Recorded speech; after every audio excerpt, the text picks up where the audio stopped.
feature presentation.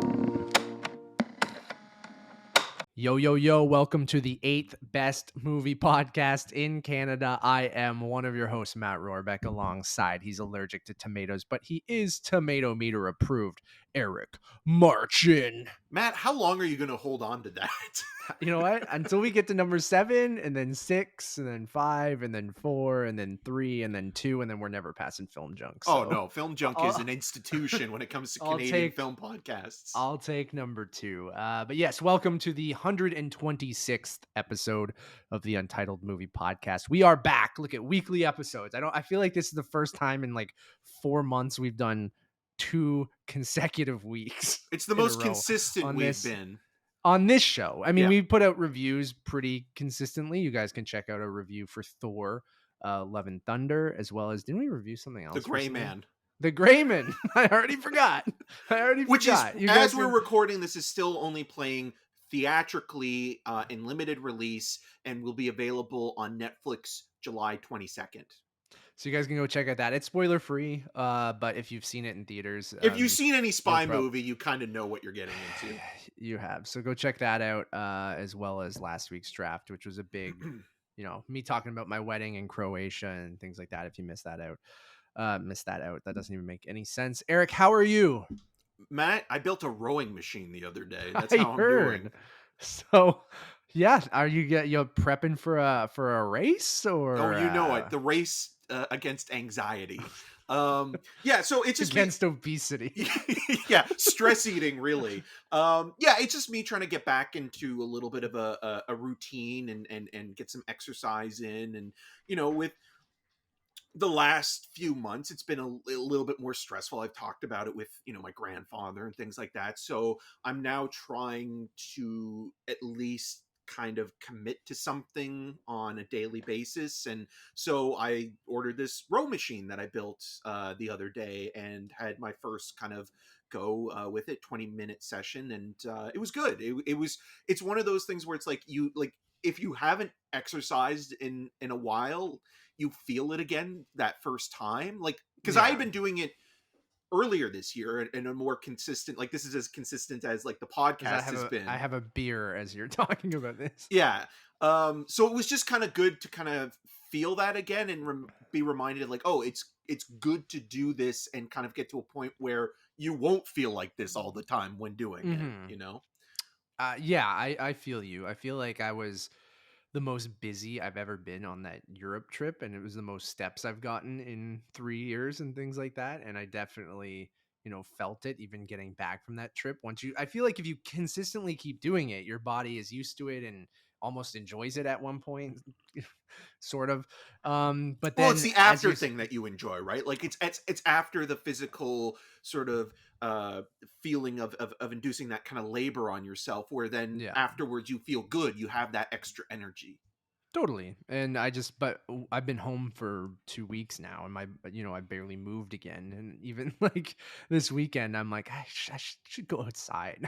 I'm like, it takes but time. I just, it's so beautiful. I really do enjoy Toronto in the summer and stuff too. So Nevis is at a cottage this weekend, so I've just been kind of being lazy bachelor mode, where I've just been eating pizza and doing nothing. But Matt, you're not a bachelor. You're a married man. You need to stay a bachelor fit. Weekend though. Yeah, I know, I do, and I want to get back out. You're not in bad shape though, man. You're no. You remember that time Laura Dern said I looked like a surfer? You want to get into peak surfer bod mode? I'm like, Laura Dern, you have not seen me without a shirt on, but I appreciate that.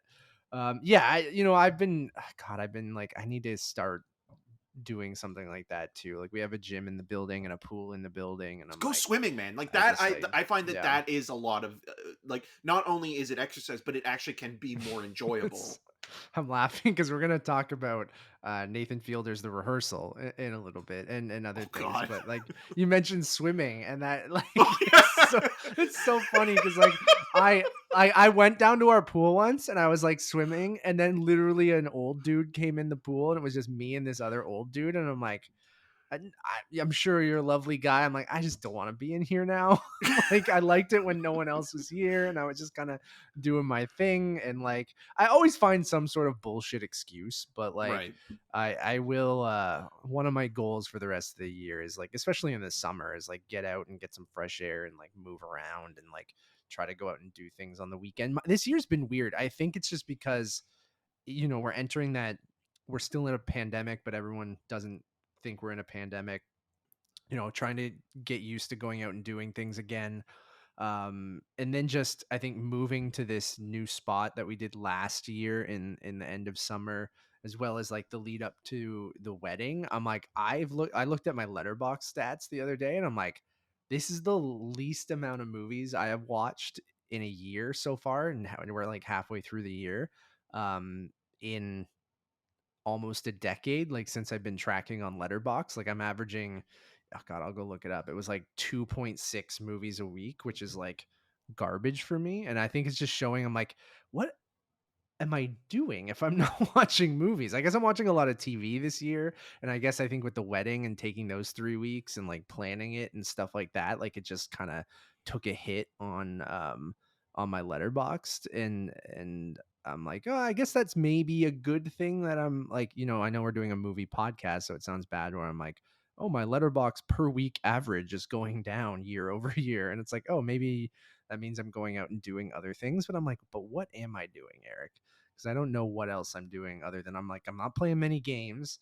I'm like, I guess I'm watching a lot of Dragon Ball. I'm watching a lot of random TV and stuff like that. But my average way down 2.7, just garbage, embarrassing. If it Just makes you feel any embarrassing. better, I'm also in a similar boat where I think this has been, where we are now in July, the least amount of any films that I've been watching this year. So my average per week is 4.2. So Yeah, that's still pretty. I think like if you go back to I think each year, the first year of the pandemic, it went up. And then I had 5.7 last year. So yeah, I guess you being under what my average is pretty low for you because you're usually like I'm usually like 8 a week. 4.7 was my year before, so you're right on that track. But usually like it goes up. We covered more film festivals the last couple years. This year we hadn't as much. And No. then TIFF also brings that way up, right? Because you see like 40 movies in 2 weeks, so that kind of bumps it up a few points. But yeah, now that it's summer and stuff, I want to get out and go. But even like I'm skipping random things, like in movies as well. Like I feel like I'm skipping more than not in other years. Like I'm going, oh, I'll see that When it comes later, out and on then I VOD or something or like I'm that. like, oh, I'll go a weekend, I'll go and catch a couple things, and then like I just don't go, and I don't know why. And I think maybe it's because it's a little bit more of a pain in the ass to get to a cinema from where I am, unless Nevis and I drive. It takes an hour, and I'm like, do I want to take an hour or 45 minutes on the bus to go see Elvis? I'm like, no. And then like, or other things like I want to see the Black Phone, which is out on VOD now. I wanted to see Men, and I missed that. That should be on VOD soon. And I'm like, I caught up with Marcel the Shell with Shoes On, which isn't out on VOD yet, but I did watch that as a screener, so we'll talk about that in a bit. But I'm glad we're both doing other things than just watching movies, even though this is a movie podcast. You're getting in rowing shape. It reminds me of in fucking Social Network with on the Mountain King Or even The song. Novice, right? I'm not going to go The to that Novice. What a level, great right? The Novice. Great movie. Everyone Yeah. go check. Is that out now? Yeah, oh yeah, it's out on VOD. It came out? Yeah, oh yeah. Okay, Yeah, cool. it came out last year. Yeah. It just quietly got dropped. Well, Underrated Isabella movie that, like, Furman is actually going to be starring in the in the Orphan sequel. Orphan. So Isn't it a prequel, or is it, sequel, whatever. or is it one of is. those prequel sequels where Like The part of it Godfather takes place 2. after? Right. Orphan First right. Kill and The Godfather Part 2, same movie. Oh man, Erica, what else have you been watching? Have you been watching anything? Matt, we both watched recently. I watched it this morning. I think you watched it the other day. We already alluded to it. Nathan Fielder's The Rehearsal, which is, you need to see this thing to believe it, because like you think you kind of know that cringe comedy style that Nathan Fielder is bringing to the table with Nathan For You. And even when he was, doing This Hour Has 22 Minutes on Canadian television, the Rehearsal takes things to a whole nother level. It's basically if Charlie Kaufman directed The Game, the David Fincher movie. Yeah. But the It's also participants, like I guess, are Synecdoche, New York. yeah. But the participants are more willing than, say, the Michael Douglas's character in The Game. Yeah, this show, it's the perfect length. It's the first episode's 45 minutes. It still is extremely awkward and cringy at times, but it is also so fascinating that I think it helps undercut some of that anxiety that you feel while you're Yeah. watching people have awkward interactions, to the point where it's like, okay, you're just fascinated by the level of construction that this show goes to in order to set up this scenario, and the not only the meta qualities of it, but the idea of how someone approaches a certain situation and would rather, you know, build this kind of facade than actually face, a true conversation, and let it be spontaneous. This is a simulated life that Nathan Fielder has created, and this first episode is astonishing, and it's also I said very, very magnificent. funny. Yeah. It's very funny. Like I don't laugh out loud often when I'm watching something by myself. Like when you watch something, a comedy by yourself, and you're like, when something's funny and you almost like laugh in your head. Or I don't know if that's weird or if other people do that, but that's kind of what I do when I'm alone. Unless Or you something think to is yourself, like, oh, that's funny, yes, yeah. exactly. Or you might go smile and do that exact thing. Last night I watched this in bed, like super late, by myself because I mentioned Nevis is away, and she also yelled at me for watching it without her.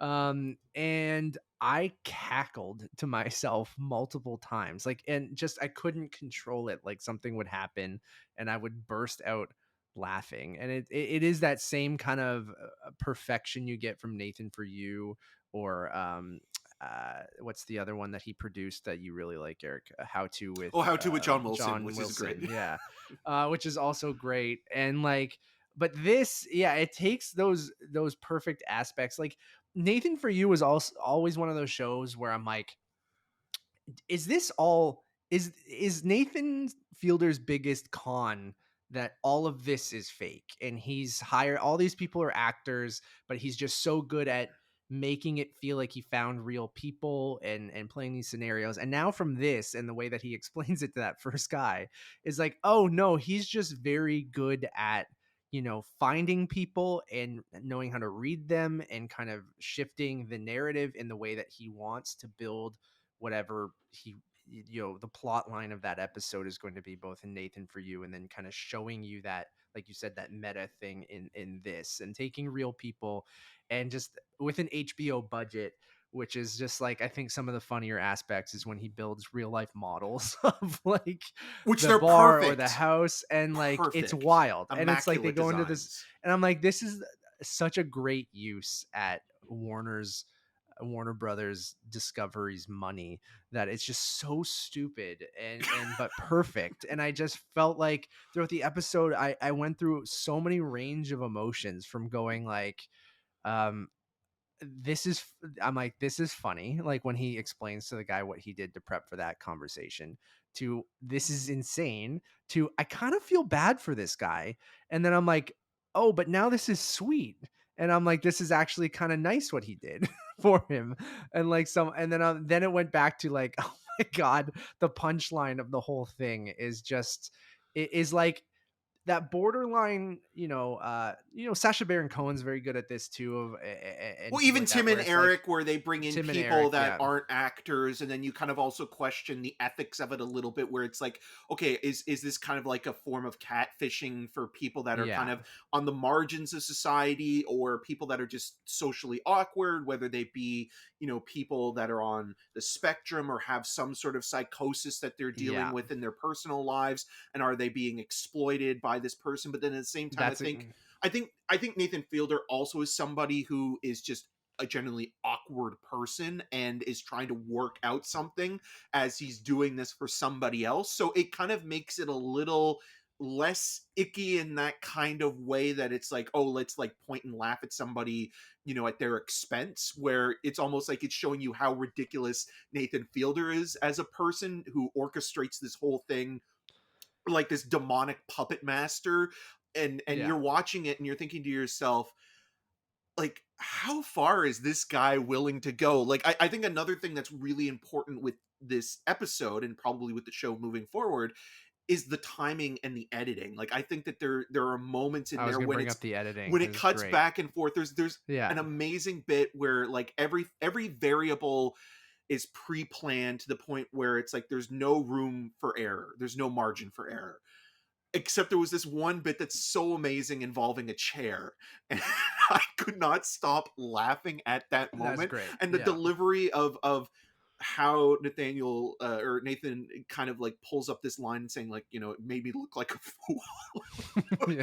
Like that is amazing stuff. But some of those things might be even so intentional too. Like he's just so good at crafting comedy in that way where it's like he has this narrative in his head and knows exactly what he wants to do, and kind of, at least it seems that way, in the point of going, oh, if I just do this one thing, it's going to, that's the punchline to this kind of thing that I'm doing. So even when he's there, he might have chosen that chair knowing for that it would make that comedic moment, right? Of Yeah. like, there could have been a normal chair, but he's like, oh no, can I sit in this chair? And the way that he uses the edit and almost builds this thing in his mind as he's going, he's so good at reading people and reading a room, where I don't know, he's probably socially awkward and things like that too, but he puts that into his work and makes really funny comedy from it, right? Like I feel like all of that is intentional, and everything he does is intentional. Like he frames, I could just picture him framing out this entire thing just like the proposal of what this show is,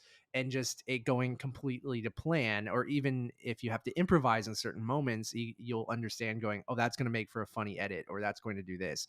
And there's so many moments throughout the thing. I was going to bring up the edit as well. There's a great moment at the very end of the episode that uses editing super, super well as well. And just like, Oh, is it I that was just final completely conversation floored. that you're talking? Yeah, Yeah. yeah, and it's just like, it's so perfect. It's just so pitch perfect, and just the deadpan of it all is just, it is so funny, and just the attention to detail is wild. And I'm not sure like what each episode is going to be, and if it will kind of play itself out. I don't think it will, depending on the situations and how ridiculous they get.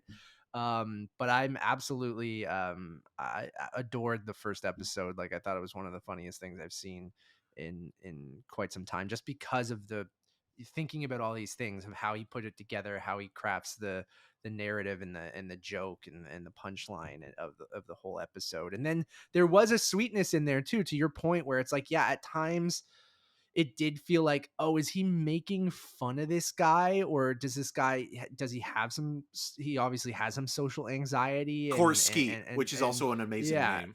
yes. And like, I, at times I'm like, is he making fun of him? And I don't like that.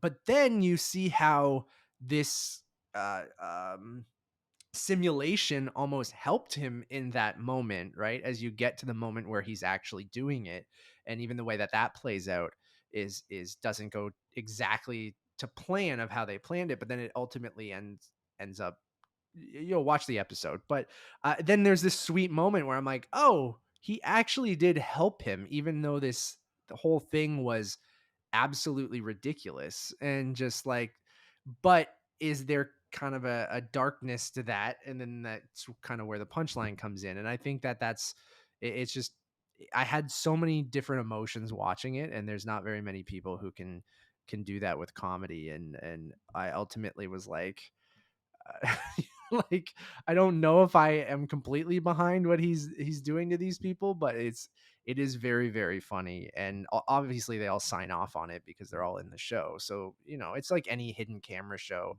uh, part hidden camera, part you signed up to be on it, where ultimately they probably explain very normally what the show is, and that it's, and people sign off on it and don't get too mad afterwards. But I'm curious. I can't wait to see if people do really get mad at him, or or anything like that. And he's always such an interesting person to me because I never know if it is real or not. Like I could see him ultimately at the end of his career or like later being like, I got all of you fuckers, that all of this was fake. Like everything I've done were actors or non-actors who were acting and things like that. Cause it almost seems like I can't believe he finds these people and has these conversations with them. And it almost feels fabricated, but to such an extent where you don't know if it's fabricated. So that's my Well, because hypothesis it feels on. so real when he is Yeah. talking to Korskeet, and then it cuts to the actor who's playing Korskeet, and then you see, the actors who are playing their doppelgangers are Yeah, in the amazing. Like simulation, the like in way, Nathan Fielder's simulation. yeah, the way that they take, like, a video, or an interview, a fake interview, and sort of are able to take a bit of that personality and then work with that and kind of create a full character in the simulations, is phenomenal. Again, it is very funny. I could not stop laughing every time the mention of Thrifty Boy comes up, or the idea of, like, again, this simulated sort of bar called the Alligator, where they have their own kind of like makeshift pizza oven where they just put the frozen pizza in, and then they throw it in the garbage. That's just the perfect like fucking And then they put the it's real the pizza and give it yeah. back. It's so funny. Like it's that kind of stuff that is such a throwaway bit, but is so funny, right? Like it goes so over the top to the commitment of making it seem real, but then there are those behind the scene moments that are for the audience watching that are just absurd and really really funny. And he, again, his deadpan delivery of everything is like, I don't believe that he is as socially awkward. Like I do feel like it is a character he's playing because it's just so well crafted that I can't, someone who's just socially awkward and fumbling into these situations, it's not that. Like I really do believe that he's doing a bit It's throughout Nathan For amplified. You Like, and I think this. there Like is a sense of him as a sure. person that is awkward, but he's probably over the years, as you can see with these shows, harnessed that. And it is also Yeah. just interesting thinking about how we really haven't seen him kind of be integrated into any other, Hollywood productions, or other, movies or shows, with the exception of that one cameo in The Night Before with Seth Rogen and Anthony Mackie and Joseph Gordon-Levitt. Was he one of the people in Marcel the Shell at the end Yes, too? yes, he has a Yeah. voice in Okay. that. And so, like, I feel like he's a guy that needs to kind of work on projects that are his own, and by his own terms. And I feel like if he were to be kind of more sort of, although saying this, I mean, he is now working on a show called The Curse with Benny Safdie and Emma Stone. So, and I think that that's more of a narrative series than it is like a non-fiction hybrid thing. So I can't wait, it man. is I wild, can't. man. You I need to see can't. it. Yeah, and if you haven't watched Nathan For You or How to with John Wilson, you got hours of delight for you. And it's not for everyone, his style of humor. I get that. Like it is. Nathan For You was one of those shows where I'm like, I couldn't binge watch it. Like I could only watch a couple episodes at a time because it was like almost too much because of the uncomfortable nature of the whole thing. And that's why I'm glad I'm watching this week to week, because I feel like And it being a week to week show, because we yeah. talked about that with even our Gray Man review, where, like, the Netflix style would not work as well with something like this, where you need that week to kind of decompress after watching Yeah. how, your body clinches up watching that thing. Yeah, absolutely. And it's an HBO original, not HBO Max, which is interesting too, even though it's interesting what the difference there is now, because I know there was news that The Last of Us is an HBO series, not an HBO Max series as well. But a great use of a large budget. They obviously, Nathan For You was successful, which was also HBO. No, it was Comedy Central, Comedy wasn't it? Central, yeah. Yeah. So getting that HBO budget, which is a little bit more, like he definitely puts it to good use because there's some amazing sets and different things. Yeah, go check it out. First episode's now streaming on HBO, HBO Max, and Crave here in Canada. It was really, really funny. He's a thrifty Um, boy. Or even when they're in the um, car, and they're introducing, Trish as the person that Core wants to kind of have this conversation with, and they're talking about her blog. Mhm. cheap chick in the city, and they just repeat it over and over. Yeah. I love how they try to like implant the trivia questions Oh, in that his is brain incredible. is great. The fake bird watching article is funny as hell. All the conversations and things that When he eats the ketchup pack, yeah. In the but he bucket still has a hat. camera, so it's like, Yeah. how thrifty are you? It's so funny, man. It's so funny. Um Moving on, I already mentioned it, so we can jump into that. I watched Marcel the Shell with shoes on last night, which is I missed it while I was away in Europe. Eric, you reviewed it over at Rogers, right? Yep. You just did an interview with Dean Fleischer Camp, which should be out soon This ish, week, yeah, or the this week. the the interview has been edited, so it'll probably be available Monday or Tuesday. Mhm. It was really Your lovely doppelganger. yes, apparently. It was really lovely talking to him about not only the film, but the iconic house hippo from Canadian PSAs in the 90s, and also working with animator Stephen Kodiak, who is a director of a film that traumatized many children in the 1980s called Killer Clowns from Outer From outer Space. space. I know the VHS cover very, very well. This should not traumatize children, even though there are some moments that are it made me cry. But I adored this thing, and I feel like I need more soft boy movies like this, where it's just like someone called it cuddle core, I think too, where it's just like a warm hug, just perfectly pleasant movie. And I watched this last night by myself, cried quite a bit at a certain moment, and I just thought it was absolutely delightful. I've seen the YouTube shorts. I guess I didn't watch them when they went viral a while back, but I recently caught up with them when I heard this movie was coming.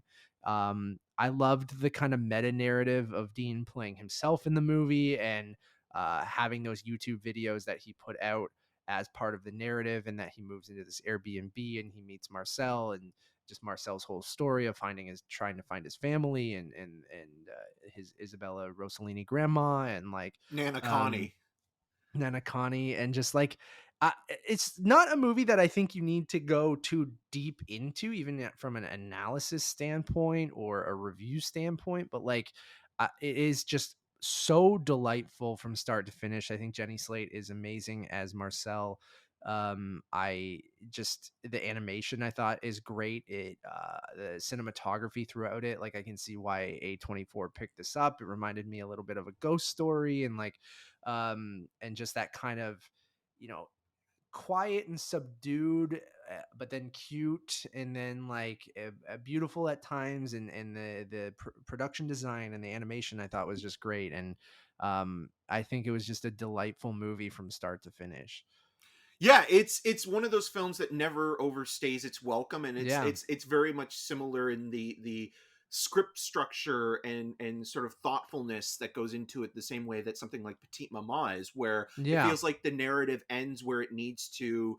It's only about an hour and 29 minutes, and you're Perfect. watching this thing where it's like, okay, like I would not be able to say where or how you would expand a series of 3 to 4 minute shorts that were released back in the early 2010s, and where you would go with this, but it's kind of perfect. I mean, there's a lot of stuff that you mentioned, the meta quality, Jenny Slate and Dean being a couple, and divorcing, and that kind of reflects in the relationship between Marcel and Dean as characters, and then also the couple that are kind of in the background, played by Thomas Mann and Rosa Salazar, in kind of brief moments. Then you have the beautiful relationship between grandparent and grandchild, which also reflects something in Dean's own relationship with his grandmother, and he was going through losing a loved one to dementia, and so a lot of those things are there. But to your point, I think that if you're looking at this as just a really lovely sort of story about how someone sees the world, you know, the Hmm. perspective of something. Someone so small sees, you know, the world around them in such an interesting way. It does it so well, and it taps into that kind of childlike wonder without it ever being too whimsical or Hmm. saccharine. And then also it's very kind of funny and biting at times. Like there's a moment where Marcel talks about, like, you know, you never sign off with, like, you know, warmongering or something. Yeah, Like yeah, that is yeah. very funny. And like, I did like I loved the childlike innocence that you're saying, where Marcel kind of is, you know, very much through a child's eyes, doesn't really know everything, but then there are those moments that almost break character where you know it's Jenny Slate improvising or something like that, and it's almost too smart for what the character is, but right. it's so good that those biting moments of Marcel, or it's almost like someone who has no filter or just like will say whatever they're thinking, and there are those biting comments that at times where I'm like, it doesn't seem like this shell would know this or talk this way, but then, you know, it kind of just works, and I think that you kind of give it a pass, but then as the movie kind of plays out, you go, oh, Marcel watches 60 Minutes, or Marcel, you know, so maybe he would know these things, but Right. like, I did love that kind of stuff too. Yeah, and again, like the emotional core is the relationship between Marcel and Nana Connie, and I think that Hmm. Isabella Rossellini's uh, voice performance is just amazing. It's one I of the think it's best great. Yeah, of the year, in my opinion, in terms of just performances in general. Especially I this agree. one moment before the 60-minute interview that I think is really, It's so great. really, it Everything just, it leading up hits to on a that. different That level. conversation she has with Dean, and then like the moments from, you know, that moment up until the 60 Minutes thing is just like, there is depth there. When I said that there's not a lot to talk about, like, I think the movie does a really good job with tackling these subjects from, you know, a child's eyes, or innocent eyes and things like that. And I thought the Rossellini stuff was fantastic.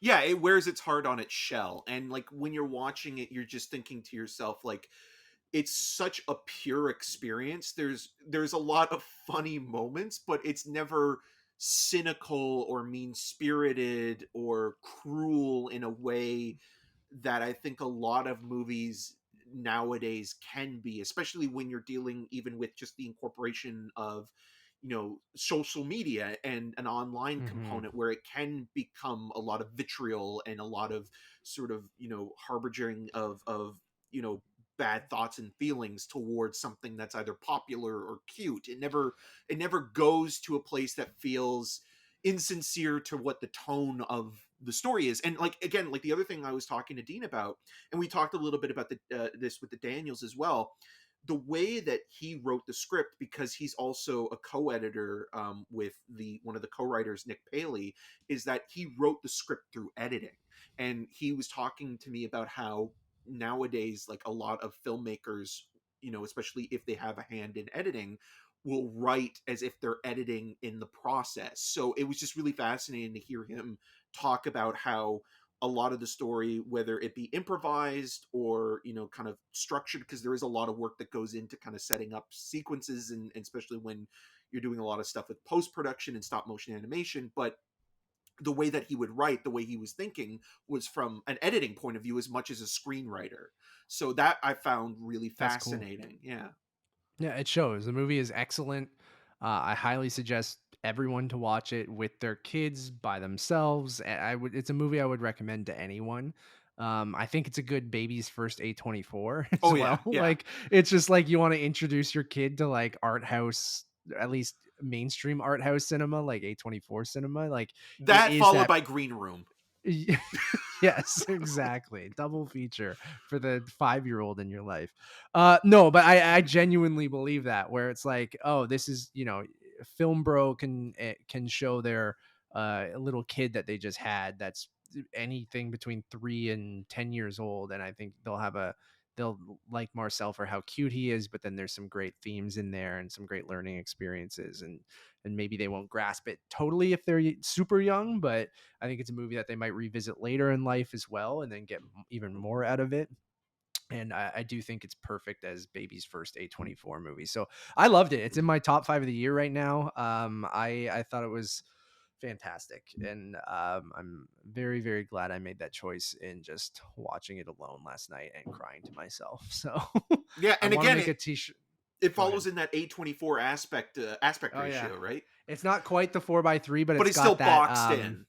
it's got that like Jackie aspect ratio. I know that wasn't 824, but 824 just likes movies that aren't completely widescreen. Yeah. So if your movie's not completely widescreen, we'll buy it.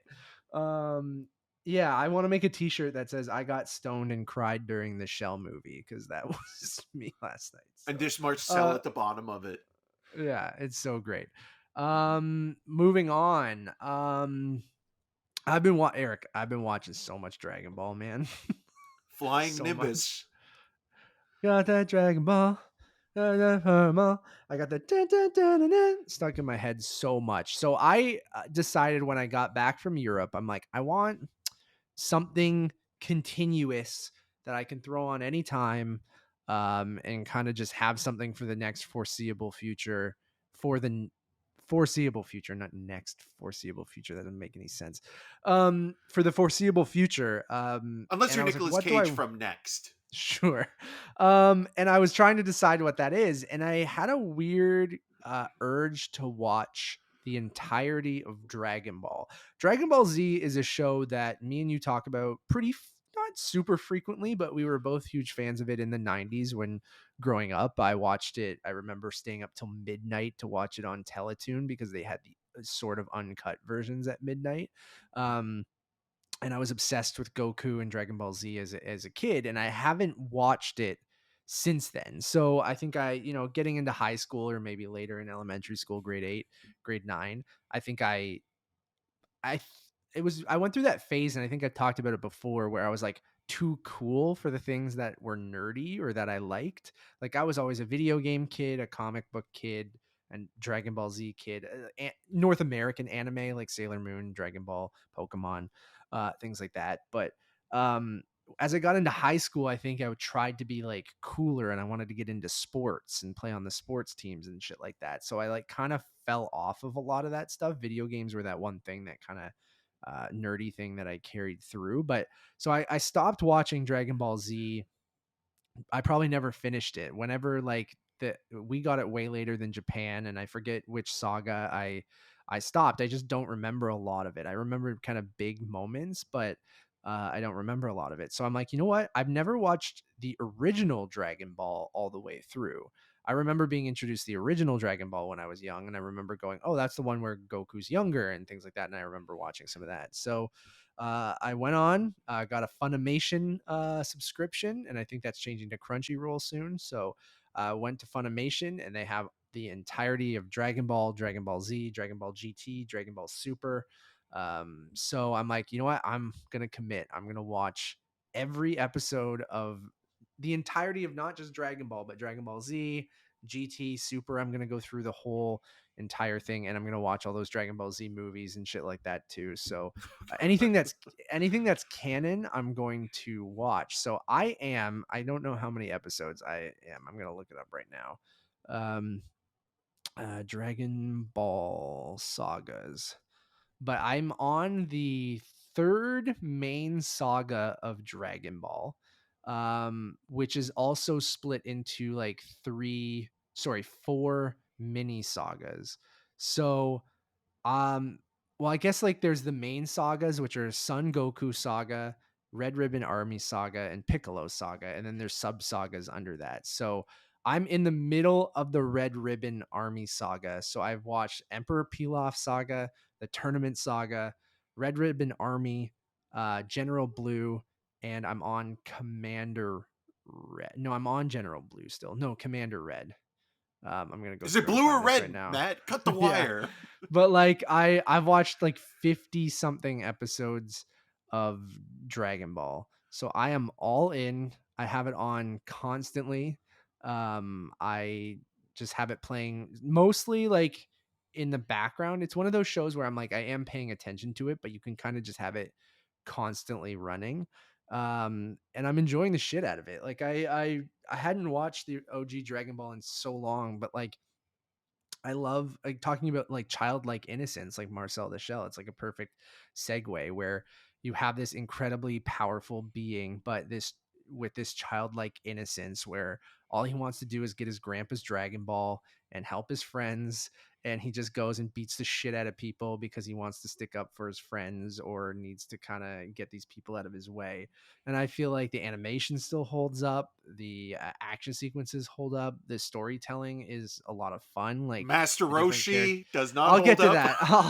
I'll get to that.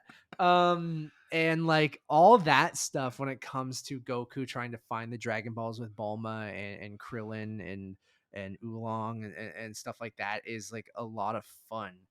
There's a lot that does not hold up, as you mentioned, like Master Roshi and his creepiness really doesn't. I know it was one, a different time, it was the mid 80s. Two, it was a Japanese anime, and some anime is very horny, and like, or actually a lot of anime is very horny, which is like, the culture is different. So in Japan, it's normal there. And here we sexualize a lot of stuff too. It's just the way that they sexualize certain characters or have Master Roshi be so horny all the time. And he is like an old man, like a super old man. And he's just creeping on Bulma, who is 16, or creeping on other women throughout the show of any age, bleeding out of his nose and just being completely inappropriate at all times. I'm like, I can't believe how much the show focuses on that horniness. Because like Goku's the beginning stuff with him and Bulma is like, okay, well, he's a child. He's never seen a woman before. I think some of that stuff isn't necessarily sexualized. It's just kind of that weird, okay, Bulma will be half naked and Goku's tapping people on the privates to find out if they're a boy or girl and things like that. Like that, I can kind of be like, all right, I get that there's going to be some horniness in this, and I'm not against horniness. It's just like the age of the characters and like how people present themselves, even Yamcha being super horny for Bulma, is fine because I feel like they're of similar age. But like the Master Roshi stuff um, is really at times going, Jesus Christ, I can't believe one that they haven't. I know these are the uncut versions, but I'm surprised in 2022 that someone's like, yeah, we can keep all that stuff in there. It's fine. Like I get that, it's the original, you don't cut things out of movies if that's how they were made. It's just you can kind of reanalyze them like I'm kind of doing right now. Recontextualize, But yeah. yeah, and for 2022, but and then just the way that they treat, female characters throughout the show is just very sexualized at times, and it's just like, all right, I don't know if that gets better throughout as the characters get older throughout Dragon Ball Z and stuff like that, No, but I remember watching the YTV Dragon Ball Z episodes, and even though those were edited, they still had quite a bit of sort of um, suggestive kind of. well, not only suggestive material, but in terms of that kind of aggressive sort of sexualizing of characters, and Master Roshi specifically being a pervert, and like that stuff didn't really get cut out. It was more so like anything to do with like blood or Blood or nudity, right? swearing, or yeah, Yeah, like full on nudity or smoking. like Those were the Goku's things little that were wiener. cut out Goku's for little the most wiener gets part. cut out in Yeah. the but his little wiener all throughout this. Um, and then some female nudity. You never see Nip, but they still get away with quite a bit. So, And we were also um, talking about like how, I mean, even though it is a Japanese show and a lot of the characters are Asian caricatures and designs, but the way it does treat other people of color when it's creating yeah, character designs that's is another thing too. questionable Good point. too. Yeah, any person who is black is not cool the way that they draw them at all. It's that very caricature kind of style, and like, I'm going through and like all of these people aren't necessarily, I mean, they are human, but it's on Earth, but it's a, alternate reality Earth kind of thing, right? And there are different people of different races, different creatures, different things like that too, right?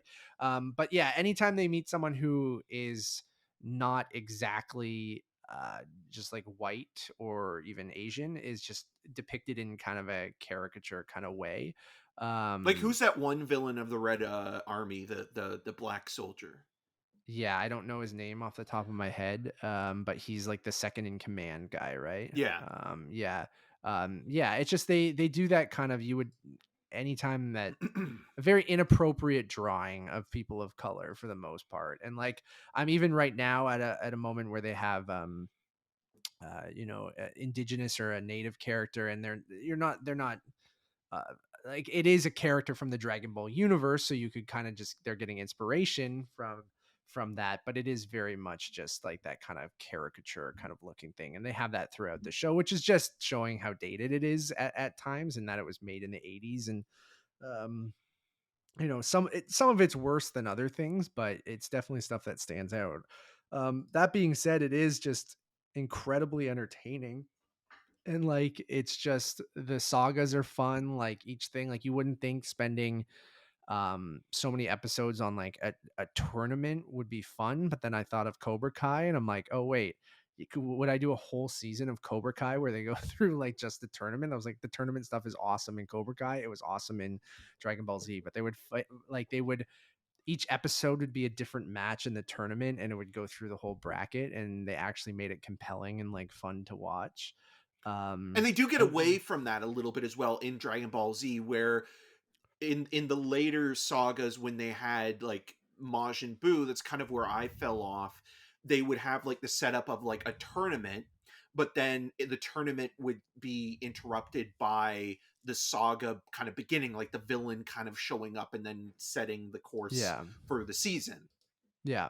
I'm excited to get to Z, because obviously Z is very different than Dragon Ball. This focuses more on the adventure aspect and things like that, and has that kind of childlike innocence throughout it, and is a little bit slower paced and stuff like that. But um, I'm pumped. I'm firing through this. I'm excited to get to the Piccolo stuff, because that's the Dragon Ball, OG Dragon Ball, that I remember, because I think that's the only saga I probably watched, because I remember Piccolo being in Dragon Ball Z, and from my memory, I don't have a great memory, but like my memory of being a kid is going, oh, I remember that guy. He was a villain in Dragon Ball, and now they do something different with him in Dragon Ball Z, obviously. But Well, he starts I'm off as a villain too a little bit in Dragon Ball Z, yeah. because the end of from what I remember, because he detaches from Kami and then becomes Piccolo, and then you have this whole thing of him kind of being that final villain in that last saga.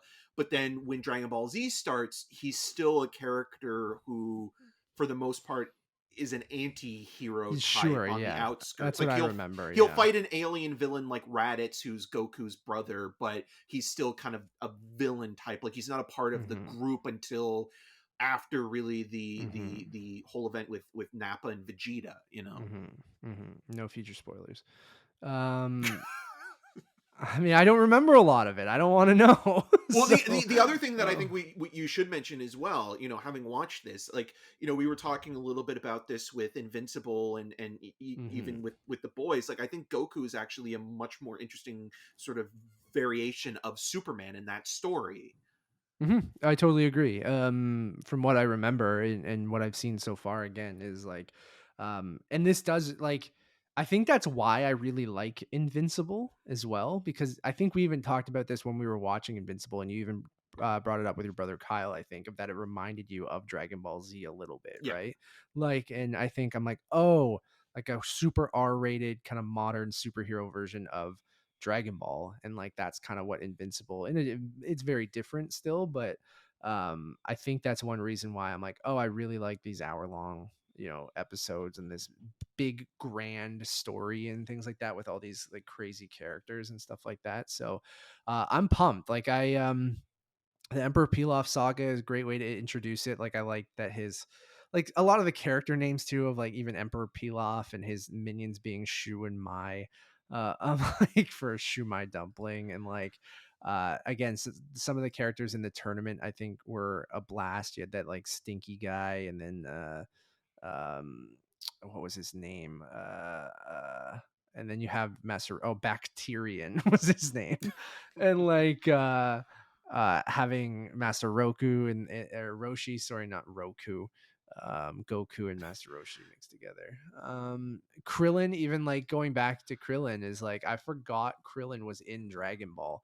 That makes sense that he is, and that Goku met all these people when he was younger, but like I only attribute Krillin to Dragon Ball Z, and so it was fun to kind of see little baby Krillin in this tournament as well. Still bald as And a dream. yeah, looking like a true baby in this, like just a little baby. Does he Little still baby have the boy. or maybe this is Dragon Ball Z, because I feel like a lot of like the flying and like the like Kamehameha and the Yeah, powers like coming Kamehameha back. is in this, but like Goku's first Kamehameha he learns from Master Roshi in this, and Right. Krillin doesn't know any of that stuff yet. Okay, because the spinning So disc was always something really cool that yeah, Krillin he did. hasn't. I don't know if he learns that later in the series, but he has not learned it yet. And the flying, the Goku flies on the flying Nimbus still, Yeah. and stuff like that. So it's just really fun world building, man. Like they do such a good job with it, and like and even like the technology that they have and different things like that. Like it's just so much fun, having a blast You're with having a Dragon Ball. ball, a So I Dragon will be Ball. talking about a lot of Dragon Ball over the next God knows how long. Like there's so many episodes. I'm looking to try to get my hands on Dragon Ball Z Kai, because I've heard from people I think purists maybe like the OG version, which is like over 290 episodes or It's something like over that. 9,000. Or maybe it's over 300 episodes, but like Dragon Ball Z Kai cuts it down to 200 and something. It's just a um lot of Goku flying to the destination and the yeah, voiceover there guy is a being lot of like, padding on for the next sure. episode of Dragon Ball Z, Goku is still on the Yeah. way. Yeah. It's like there's so much padding. The intro is a full 2 minutes. Then there's also like a minute long on the previous episode of Dragon Ball. And then they recap everything for another minute and minute and a half. And then the end credits is like another 2 minutes. So really in a 22-minute episode, you're getting like 18 minutes probably or something like that. I'm not complaining. It lets you fly through it.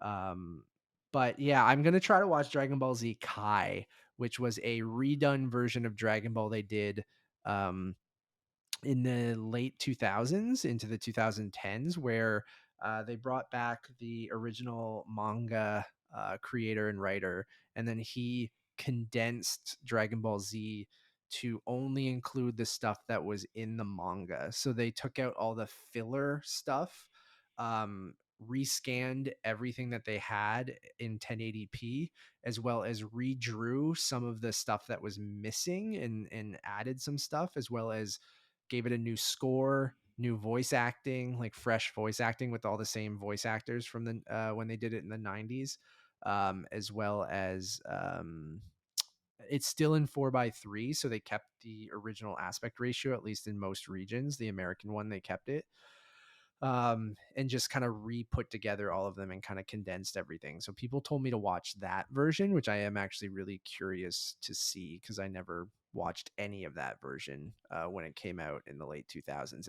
It's not streaming anywhere, which is weird. So like Funimation, that owns Dragon Ball Z, and Crunchyroll, only have the original Dragon Ball for streaming on their service, and Dragon Ball Z Kai is only available on Blu-ray. Eric, have I looked everywhere? And I might buy all Oh four God. seasons, and it's 4 seasons as well as the final sagas part 1, 2, and 3. So it's like And that doesn't include seven the movies either, right? seven Blu-ray sets. The movies I would watch on Funimation because they Right. have them all. Gotta get And they Lord didn't. Slug and Lord Garlic in there. Yeah. So I've looked it up, but like a lot of places, because they came out a while ago, like are out of stock, or maybe it's out of print or something. So I'm trying to find, and maybe you can help me of telling me to call a certain Blu-ray place or something like that. Maybe I'll go to like Bluer or whatever, Bay Street Video. in Bay Street, and see if they can order it for me, or if they have it in or something like that. Because I want to get them on Blu-ray and watch it that way, because I really want to give Kai a shot. So Yeah. that's Dragon Ball. That's what I've been watching. So each week I will report back with how much Dragon Ball and what saga On the next I'm on. episode of Untitled Untitled Movie Movie Podcast. Podcast. Have Matt's I still thought about watching it. have I thought about going on Photoshop and creating one of those Dragon Ball title cards and then having at the beginning of each one of our episodes go dun, dun, dun, dun, dun, and then like have the title of the episode pop up? I have. Will I do it? Who knows? I mean, Um, I like I said, I will definitely start watching with you when you get into Dragon Ball Z, because I do like, it's been a very long time since I've watched the show, and again, like I think I finished near the end of Dragon Ball Z when I started to yeah, teeter off, and that was the Majin Buu saga. But other than that, like I loved the Frieza stuff and Cell and all that. So, and then like yeah, the Cell saga ties back into the Red Ribbon Army. So that's cool. I'm excited for that, for them to come back to. And yeah, so you basically almost made it to the end because the Majin Buu saga is the final um Dragon Ball saga. There's also the God of the Universe or Gods of the Universe saga, but I think those are in the movie Resurrection F, two different movies. So yeah, Majin Buu is the last saga. So but there's like a whole bunch of mini sagas within that. There's like 1, 2, 3, 4, 5, 6, 7, 8 mini sagas within jeez. Majin Buu. So Yeah. okay, Eric, what else have you been watching? Well, I watched the documentary Fire of Love, which will be playing at the Lightbox starting I'm this going to week, the bathroom, talk actually, about it a little bit. on July 22nd. It's already playing in limited release in the US through National Geographic and Neon. It is about Maurice and Katja Croft, the French volcanologists who sadly perished in the early 90s, but contributed quite a bit of scientific research and analysis and documents through um, photographs and video and film on volcanoes around the world, and kind of helped to better understand how to evacuate a location, but also just how the world works. And you see this couple, it's all archival footage. There's no new inserts of talking heads or experts or historians kind of going on about it. It's just mostly from the point of view of the crafts and sort of learning about, their passion uh, for volcanoes, and less of an interest in society in general, and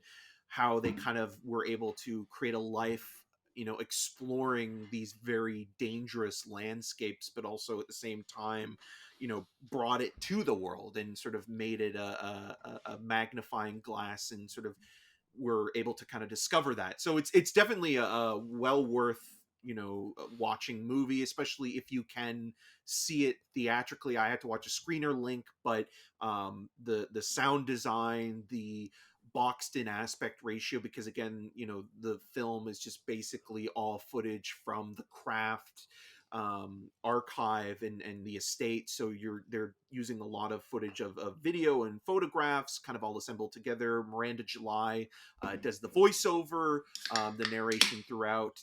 Sarah Dawsa is the director, and yeah, it's just a really fascinating look at like how two people who for the most part felt lonely were brought together by their same kind of shared passion, and how the thing they loved ultimately ended up being their demise, but at least they were together. And it kind of is more focused on them as a couple, and sort of it is very playful at times throughout. It's not all doom and gloom, even though the film is very much upfront with the outcome of the couple. So yeah, Fire of Cool. Love, it's really good. Cool. Anything else? Yeah, Firestarter sucks. I You're watched on a that. fire kick. Yeah, I watched that last night actually, and I really didn't mind the director of this. His last movie, Keith Thomas, he did a film called The Vigil that played at TIFF in the Midnight Madness section a few years ago. And it was a kind of a really solid, small kind of sort of haunted house kind of movie, sort of looking at it from the point of view of Judaism, and sort of how the process of mourning and watching over a body plays out. It was really well done. This is not being a Stephen King adaptation. Uh, it's just so choppy, and there's no real direction. It kind of feels like they were trying to take the Marvel template and kind of like do an X-Men kind of movie with this character that's been, I mean, the original Firestarter movie that's based on the Stephen King novel wasn't that great either. It had Martin Sheen and casting that would not fly today, with George C. Scott playing an indigenous character. Now you have Michael Grey Eyes in the role that George C. Scott played in the 80s version. The 80s version starred Drew Barrymore as this child who could start fires and, you know, had to be kind of guided on this journey of her figuring out what to do with them, as her and her father, played by David Keith in the original movie, and then in this version, Zac Efron, sort of on the run from the government. It's really awful. Like, it's one of those It Blumhouse looked bad. productions where it's like, it could have been one of those like those horror Amazon releases. Like, they could have just put it online, and it's Right. unfortunate because, like, which they did, didn't they? Like, it was on Peacock or something. yeah, wasn't it? but Amazon, they every year now they seem to do, like, they have like Yeah, the they have the like Welcome to the Blumhouse. house, yeah, and they release like the We saw bottom one of of the those really barrel bad stuff. ones Yeah, at TIFF. Remember, it was yeah. the Toronto-based one or whatever. Yeah, and so, like, watching it, you're kind of like, okay, this kind of fits into that kind of level of Blumhouse movie. But again, it's a shame because, like, I do like a Stephen King adaptation. Again, Firestarter was never my favorite, but, like, at least with that original movie, it had some charm because it was mostly practical effects and kind of, you know, interesting performances and actors at the time that, you know, wouldn't necessarily get those kind of roles then. But now it's like, with all the materials that they have and all the revenue and resources, it's like there's no excuse to make this bad of a movie. And I wonder if it was taken away from the director, because it does kind of feel like it is manhandled a little bit by the studio system. Interesting. Yeah, but it could just be it's just not good, like, or maybe the That's material true. and the filmmaker just didn't, you know, come together. It just, yeah, it's one of the bottom of the barrel Stephen King adaptations, and it's one of the worst movies of the year. I gave it a 1 out of 5. Like, it's like that bad. So Love to hear it. yeah. I haven't been watching much else. I'm trying to think from the TV side of things. Better Call Saul is back. So I did watch the premiere, sort of premiere, I guess, because it's the premiere of season 6B, so the second half of season 6. Fantastic follow up to the mid-season finale. I'm very curious to see where the show goes from here. There's 5 episodes left, and I'm like, oh, I have no idea what else they're going to cover. Like, they've pretty much covered, I mean, we're not right up to the Breaking Bad timeline, but they've kind of tied up everything that they sort of needed to. I know that there's a couple things, and I just can't imagine what 5 more hours is going to be like. I assume light spoilers. I'm not spoiling anything from this season, but like, if you watch Better Call Saul, like, there are flash forwards to Saul Goodman after Breaking Bad, as he's a Cinnabon manager in Omaha, Nebraska. And those are all done in black and white. And so the Gene storyline, which is his pseudonym when he's hiding, they haven't gone to that yet. So I'm wondering, like, if the last couple episodes or the last episode will be fully in the post Breaking Bad, like, Gene timeline. And I know we're also In the confirmed... Alexander Payne timeline, Nebraska, because he was in Yeah. Nebraska. Oh, there you go. And it was in black and white. There you go. Maybe it's the same universe. Yeah. And then we know we're going to see Bryan Cranston and Aaron Paul. And I'm curious of how they're going to make that work too. Because we know they had never met Saul until the start of Breaking Bad. Maybe Jesse met him, and that's how they get him to help Badger or whatever. Is it Badger that he helps at the beginning of Breaking Bad, or season 2? But I'm excited. I mean, I love the Breaking Bad universe. I think Better Call Saul could be... Someone on the internet put this very well, being like, Walt and Jesse are the main characters of Breaking Bad, but Saul Goodman is the main character of that entire timeline, that whole universe, because he's in from season 2 right up to the end of Breaking Bad, and we had 6 seasons of him in Better Call Saul. So like I really do think Saul Goodman is the main character of that saga, or whatever you want to call it, if we're going into sagas. So like I think Better Call Saul is maybe even better than Breaking Bad, and I know a lot of people fell off of it because it started slow, and it is, Breaking Bad was slow at times too. Um, but I highly suggest, like, if you really liked Breaking Bad and you fell off of Better Call Saul, like, it is some of the better prequel storytelling I have ever seen. Like, it adds to stuff, but doesn't retcon things. Like, it adds context, or adds things that obviously were never planned, or they weren't thinking of it when they were making Breaking Bad. But like the way that they kind of add to Breaking Bad, that makes you go, ooh, I would like to rewatch Breaking Bad with now this 6 years of context I have for the Saul Goodman character and what led him to those moments of working with Walt and Jesse, and then how he works with them throughout the series, like I think is really, really clever, and never feels cheap. Like it never feels like, okay, now we're supposed to know that this was there the whole time, or XYZ or whatever. Like it never feels cheap, and always feels like it's adding something. And like I think Vince Gilligan is really good at that, and Peter Gould, who does the majority of this series, and I'm excited to see where they go. I just they definitely like in the last couple episodes, I'm like, okay, that moved very quickly, and we're at a point where I'm like, I don't know what you get for 5 more hours. And but so that excites me because I have no idea where they're gonna go. So I'm pumped for that. That On the was next a episode of blast. Better Call Saul. The Walt and Jesse saga begins. Like, I'm super pumped to see where they go. So Saul Goodman's one of the I think the better, Jimmy McGill, one of the better TV characters I think of all time. So So you would definitely I'm say pretty that the pumped. show is Saul good. Saul Goodman. So I've been watching that. Trying to think of what else on TV or movies I've been watching. I think that's pretty much it from my end. I don't know if I've texted you that I've been watching anything else. I forget, but Let me check. or what you've been watching.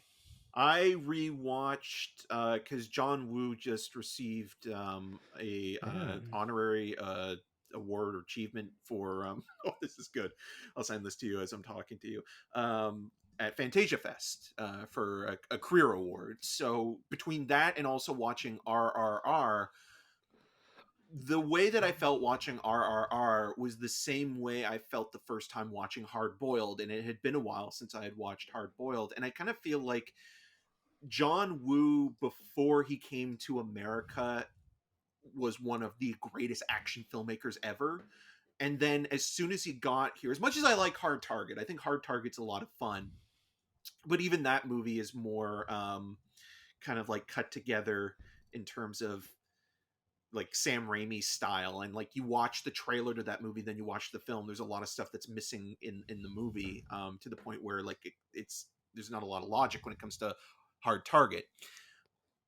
I feel like both John Woo and Chow Yun Fat were like this amazing director actor duo that just never translated. But then when you have some time and you kind of go back to when they were making, movies like Hard Boiled, you were like, okay, I totally get it. But then you go and watch something like Mission Impossible 2, and you're kind of like, okay, this is just a parody of who Woo was, and to the point where like after that, it just kind of feels like it's a downward spiral.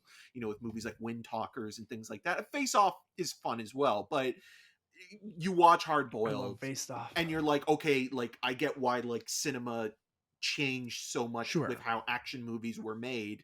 And even today there's still moments in that film, like there's this one tracking shot in particular where you're just like, wow, this is incredible. And we talked about this before with the Gray Man, where the characters in this, you kind of feel like, okay, they can get out of a scenario, but they're not necessarily going to get out unscathed.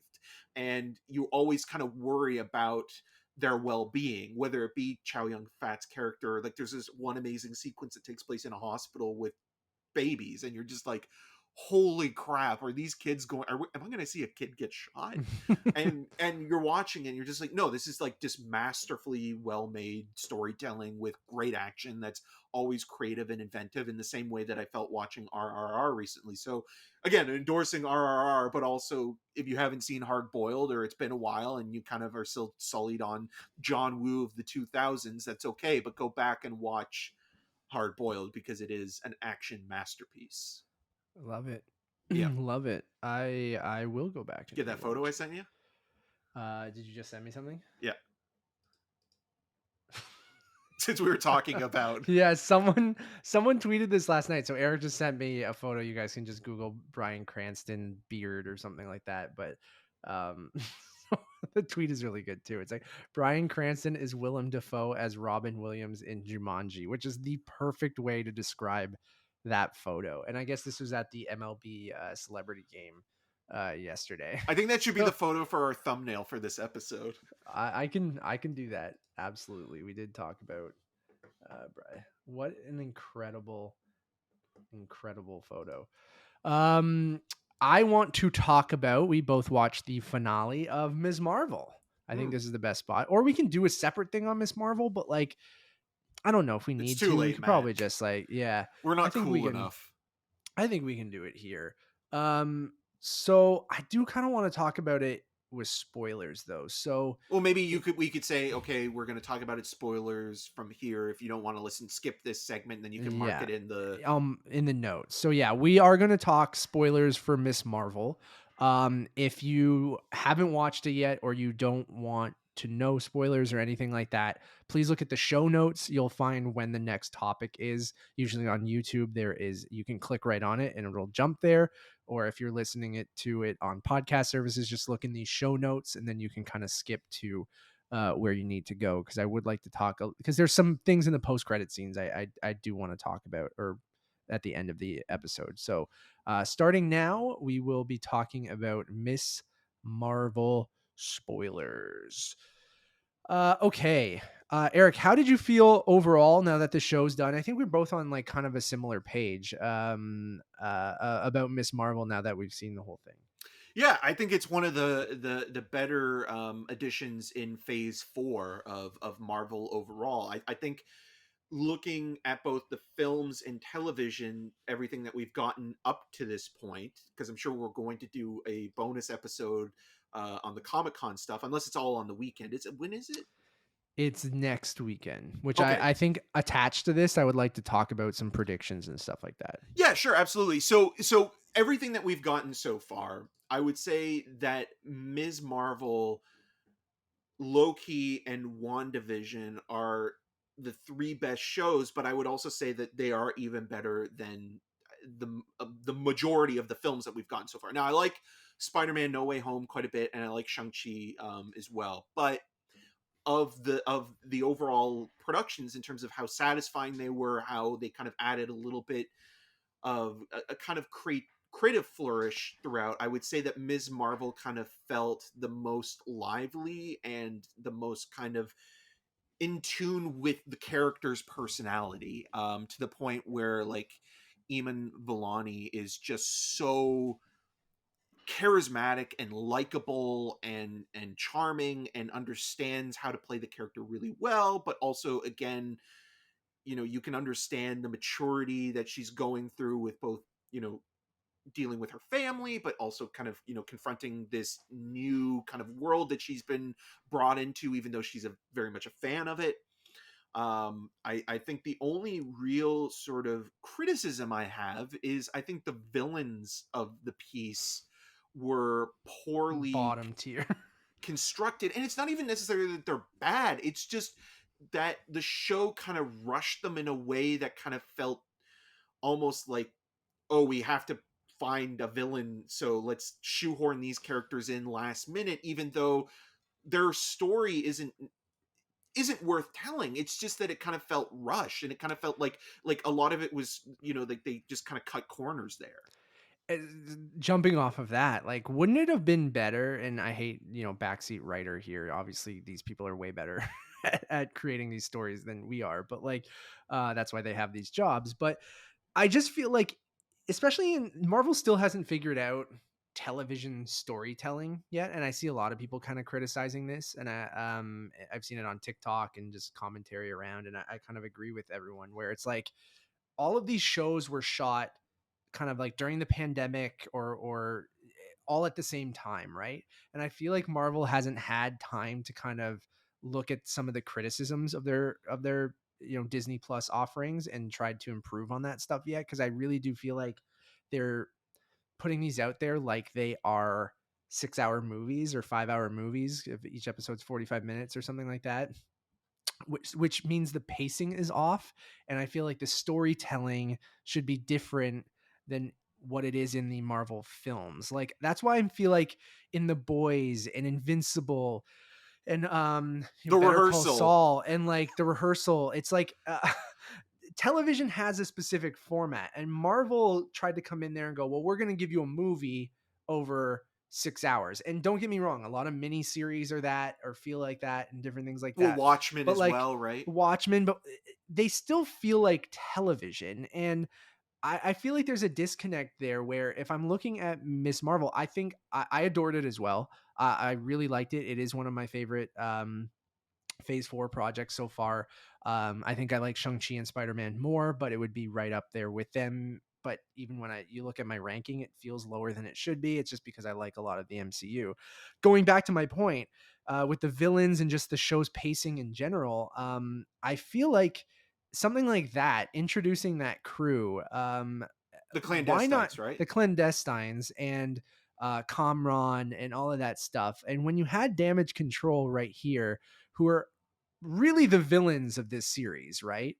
Shoehorning the clandestines thing, other than giving us exposition of who Kamala is and her history, which I think you could have done without them. Um, it feels like you could have introduced them and built that out way more for a season 2. You know what I mean? Like if you build out Kamran and you build out the clandestines and you give each one of those people some more character and some more relationships with Kamala, that like you could have easily had Damage Control, because you're trying to touch on a lot of the race stuff in the US and just social commentary on just religious prejudice and different things like that, that making Damage Control the villains is an interesting thing, and they ultimately were.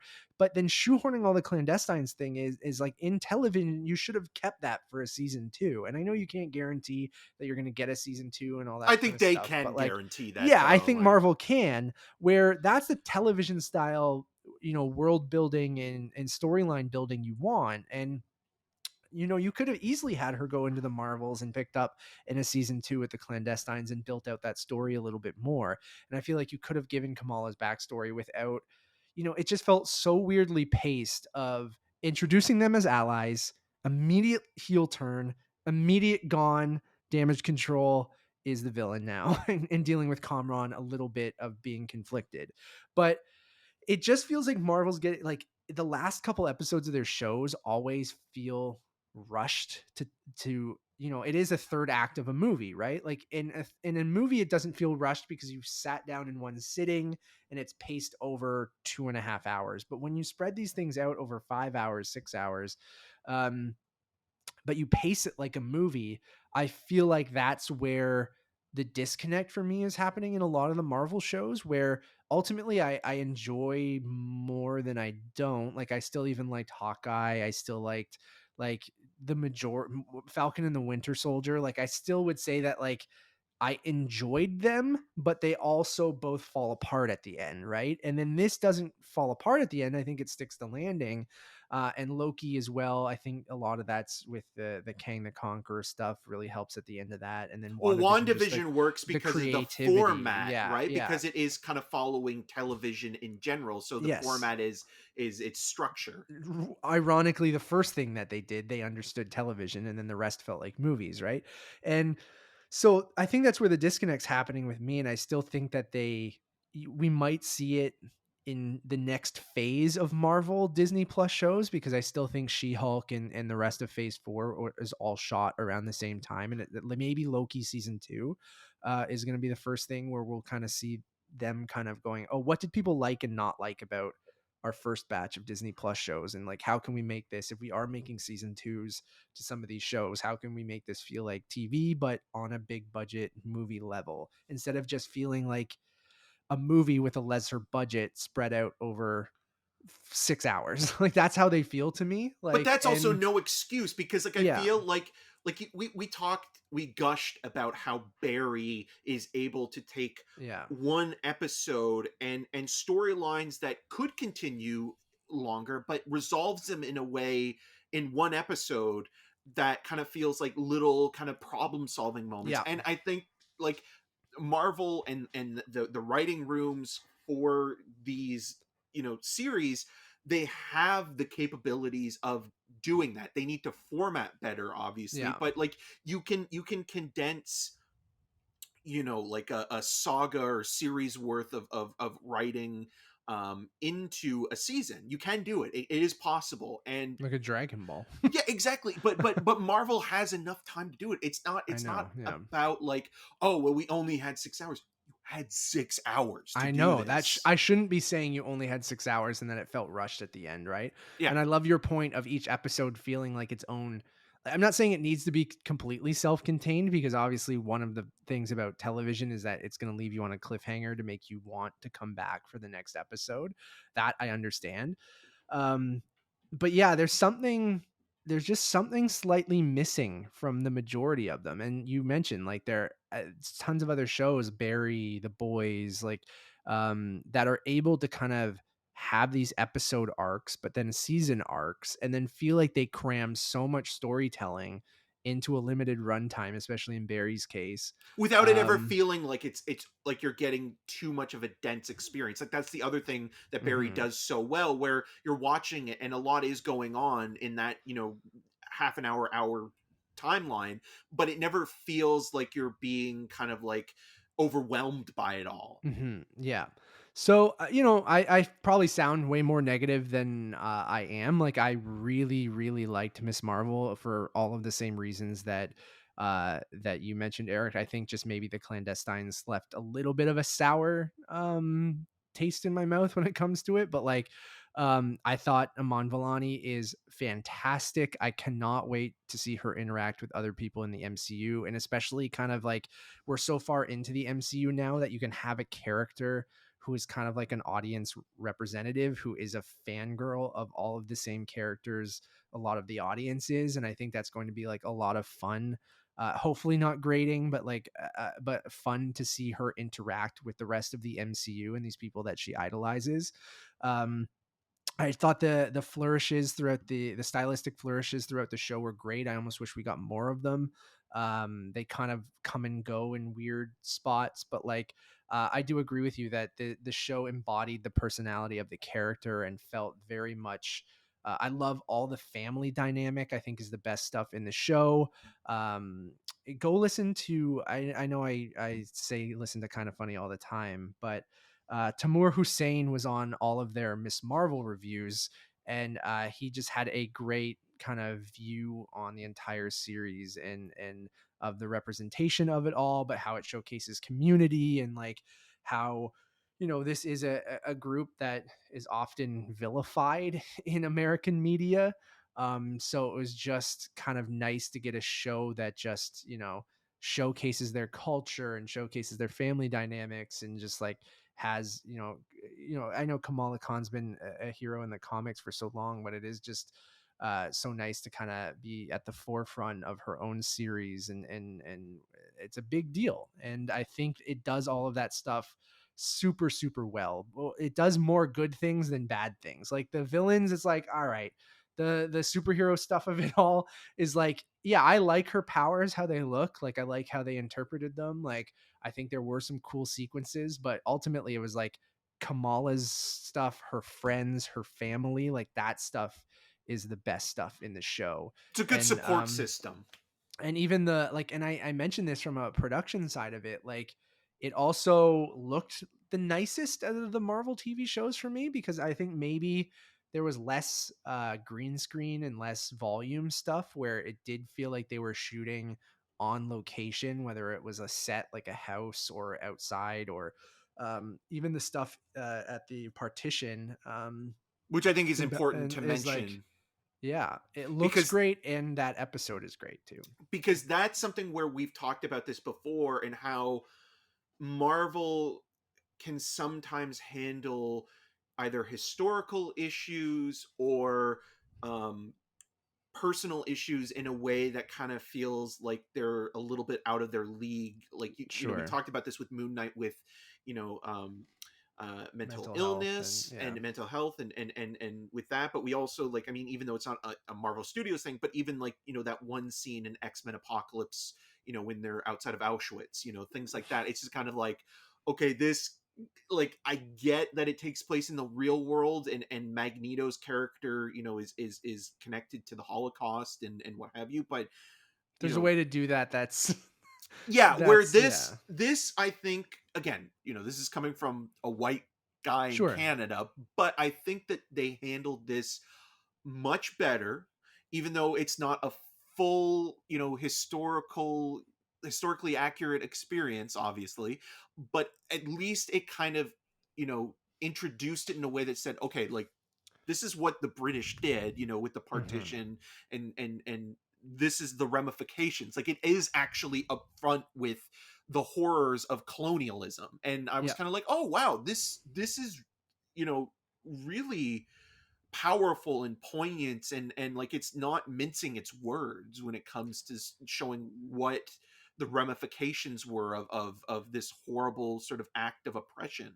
I think um that's a great point, and we talk yeah, about it a lot. That genre, whether it's superhero or horror or anything like that, can like really add to historical context and show people something that they might have not been super familiar with, or kind of thematically show you something interesting from the characters from those times, even though it's not completely based in reality. Yes, there was no time travel or anything like that, but like I think it handled it very well as well. And I loved that whole episode, even though it was a little bit of a detour. That adds to some of those pacing issues that I'm talking about. But like that episode alone, like those two leads in that episode, and their love story is just absolutely wonderful. And it was some of the best stuff as well in Miss Marvel. So I think it's great. I have it kind of like, I gave it 4 stars. I really, really liked it. And I have it kind of, I think I had it at 16, which is like almost smack dab in the middle of my Marvel rankings. I think it's just when I went back to rank it, I was like, man, like a lot of the movies and the big budget storytelling is just a little bit more of my jam, where I really, really liked this, but some of those things were creeping in, of the pacing issues and the villain issue, that made me rank it still in that upper half of the MCU, but lower than a lot of the movies when I went back and I was like, oh, I kind of like that a little bit more of that, a little bit more of that, a little bit more. But that just shows you, like, if I have something I gave 4 stars to that is like number 16 in the MCU, I just really like that upper half of the MCU. I think the lower half gets a little bit more of a mixed bag of like, oh, those were kind of enjoyable to those weren't so enjoyable, but um, really liked Miss Marvel. And Eric, where did you have it in your ranking? You had it like top 10, didn't you? 11. Yeah, 11. I That's pretty good. really, liked it. Again, like, it's one of those things where we have, like, our lists. Sometimes there are a kind of similarity in when comparing them, but I do feel like we both deviate a little bit when it comes to the MCU stuff. So I'm just looking it up right now. Yeah, we have a lot of there are some big deviations. I really like Civil War, which you do not. No. Um, Yeah, so I have it at 11, which yeah, is, it's right. Loki is at 10, Ms. Marvel's at 11, and then Avengers, the first Avengers, is at 12. It's one of those series where, again, like, I just felt it was a breath of fresh air and something different, and kind of felt like the same way that, like, it's able to tap into the character the way that the Spider-Man movies really embraced the kind of fun nature and the goodwill of Peter Parker, in the same way that we got with Kamala Khan. Like, yeah, I agree. I'm I want really to see those excited to two see. characters Yeah, interact so bad. Like I can't wait for Young Avengers or whatever they're going to do with some of the younger but characters, my because I number think one's Iron Man 3, and apparently I, half the I world hates it. you know So what? I was gonna bring that up. I was like, hey, you know what we both agree on? I don't have it at my number one, but I definitely have it higher than most people at number 8. Is Iron Man 3. And I could go even higher with Iron Man 3 on a good day. I love Iron Man 3. I know you love Iron Man 3, and people don't give Iron Man 3 enough goddamn respect because it is a good movie and it is one of the better MCU outings, and I don't know why people don't like it. Like, it deals with Tony's PTSD in a really interesting way. I think Shane Black's personality is throughout the whole movie. I like that they ripped the Iron Man suit away from Tony Stark and he has to kind of just use his Tony Starkness to get through things. I like the kid relationship in it. That Air Force One sequence is fucking awesome. How It's they a great, recontextualize the Mandalorian, yeah, uh, the Mandarin. Like, I think that reveal is awesome because I think the first half of the movie, the Mandarin is super menacing in a really cliched way, but like in a really fun, cool way. And I think that reveal is fucking awesome. Like, Trevor Slattery is hilarious and Ben Kingsley absolutely crushes it. And I think it is a great political thriller. Like, it just kind of embraces that with the US president and like And a the Air buddy Force One comedy. sequence, the buddy comedy element of it. It's a Christmas movie. Sure. Shane Does Black the last wise. act kind of fall apart a little bit with the, but I like all the Iron Man suits coming in and fighting Sammy Jenkins and like Remember uh Sammy Jenkins. Well, Guy that's the weakest like, part is the yeah, villain, and also yeah. I think The how they Gwyneth Paltrow misuse stuff is not great. Rebecca either at the Hall end. as well, which I was Yes. disappointed by. Yeah, But also, Rebecca I mean, Hall should have been the actual villain. But, yeah, and such a waste of a really great actor. Or even just using Blue by Eiffel 65. Dude, is the best Marvel Studios intro. Like, when that kicked off and seeing Happy in 1999 with Tony, and like, I like all that backstory with Rebecca Hall's character, and it makes that, like, I don't think her character is super well used because she is a great actress, and like, I feel like she could have been utilized better, and you almost forget that she was in the MCU. Yeah. And then Guy Pearce. Yeah, I like Guy Pearce, but like, yeah, the villain in that movie, like the Mandarin stuff is great, but the Aldrich the Killian Mandalorian. stuff, the Aldrich Killian stuff isn't great. So like that, it works in the kind of way that it's like, it kind of like, okay, well, we created this faux Asian character, and the real puppet master behind it is a corporate white guy. Yes, like, I like that kind that. of works, but yeah, But the character himself is uninteresting. The getting those powers and shit with all those like the army vets that are exploding and stuff like that, like that shit is not great. They probably could have done something a little bit more interesting, but like, I like again, the look though of the people like overheating, like James with Badgedale, the orangey, and yeah. I actually, and so people ask why you like it, and I always just give them an answer back of like, because it's a good movie. But well, you just gave a really good answer. So. I think it is underrated, and I urge everyone to do an MCU rewatch and still rank Iron Man 3 that low, because come on, everyone, it is good. It's good. It's really, really good. I think it was the first sign that Marvel started to do something, different with their, letting their directors kind of put their stamp on a movie is something we bring up a lot. Like, I think, obviously James Gunn before or after? I think he was before, because Guardians is 2014, Iron Man 3 2013, so Iron Man 3 is before. So yeah, I feel like Iron Man 3 was that first step of going like, oh, let's bring in filmmakers that will actually have a voice and they can kind of put that in the movie. And I feel like Shane Black's voice is prominent throughout Iron and Man once you 3. get to a third or fourth film in like a solo series, it's almost like Marvel has other things to really focus on, to the point where it's like, okay, well, we need to kind of get these new characters in, so we'll put more time on them, where it's like, well, you can do whatever you want with those ones. Yeah, as long as like you don't kill them off, or like you follow the continuity, of what's going on. So anyways, Iron Man 3, great. Probably should have put a time code that was different than Miss Marvel spoilers, but I want to get back to Miss Marvel spoilers. Yes. So side tangent of Iron Man 3 being underrated. I want to talk about the two, which can lead into our Comic Con predictions, actually. So we'll keep this as Miss Marvel spoilers. So the two teases we get, one was very unexpected to me, and I should have seen it coming, but I didn't. So it is revealed in the Bruno very goes last to Caltech. Yeah. What a shock. Bruno is going to Caltech, but then he also reveals to Kamala that her genes are different. Like, there was a mutation. Oh god, it was so good. And I was like, I popped so hard for it to the point where I had to pause and rewind it. And I was like, did they really give us that twice in a month or like Yep. 2 months, I guess?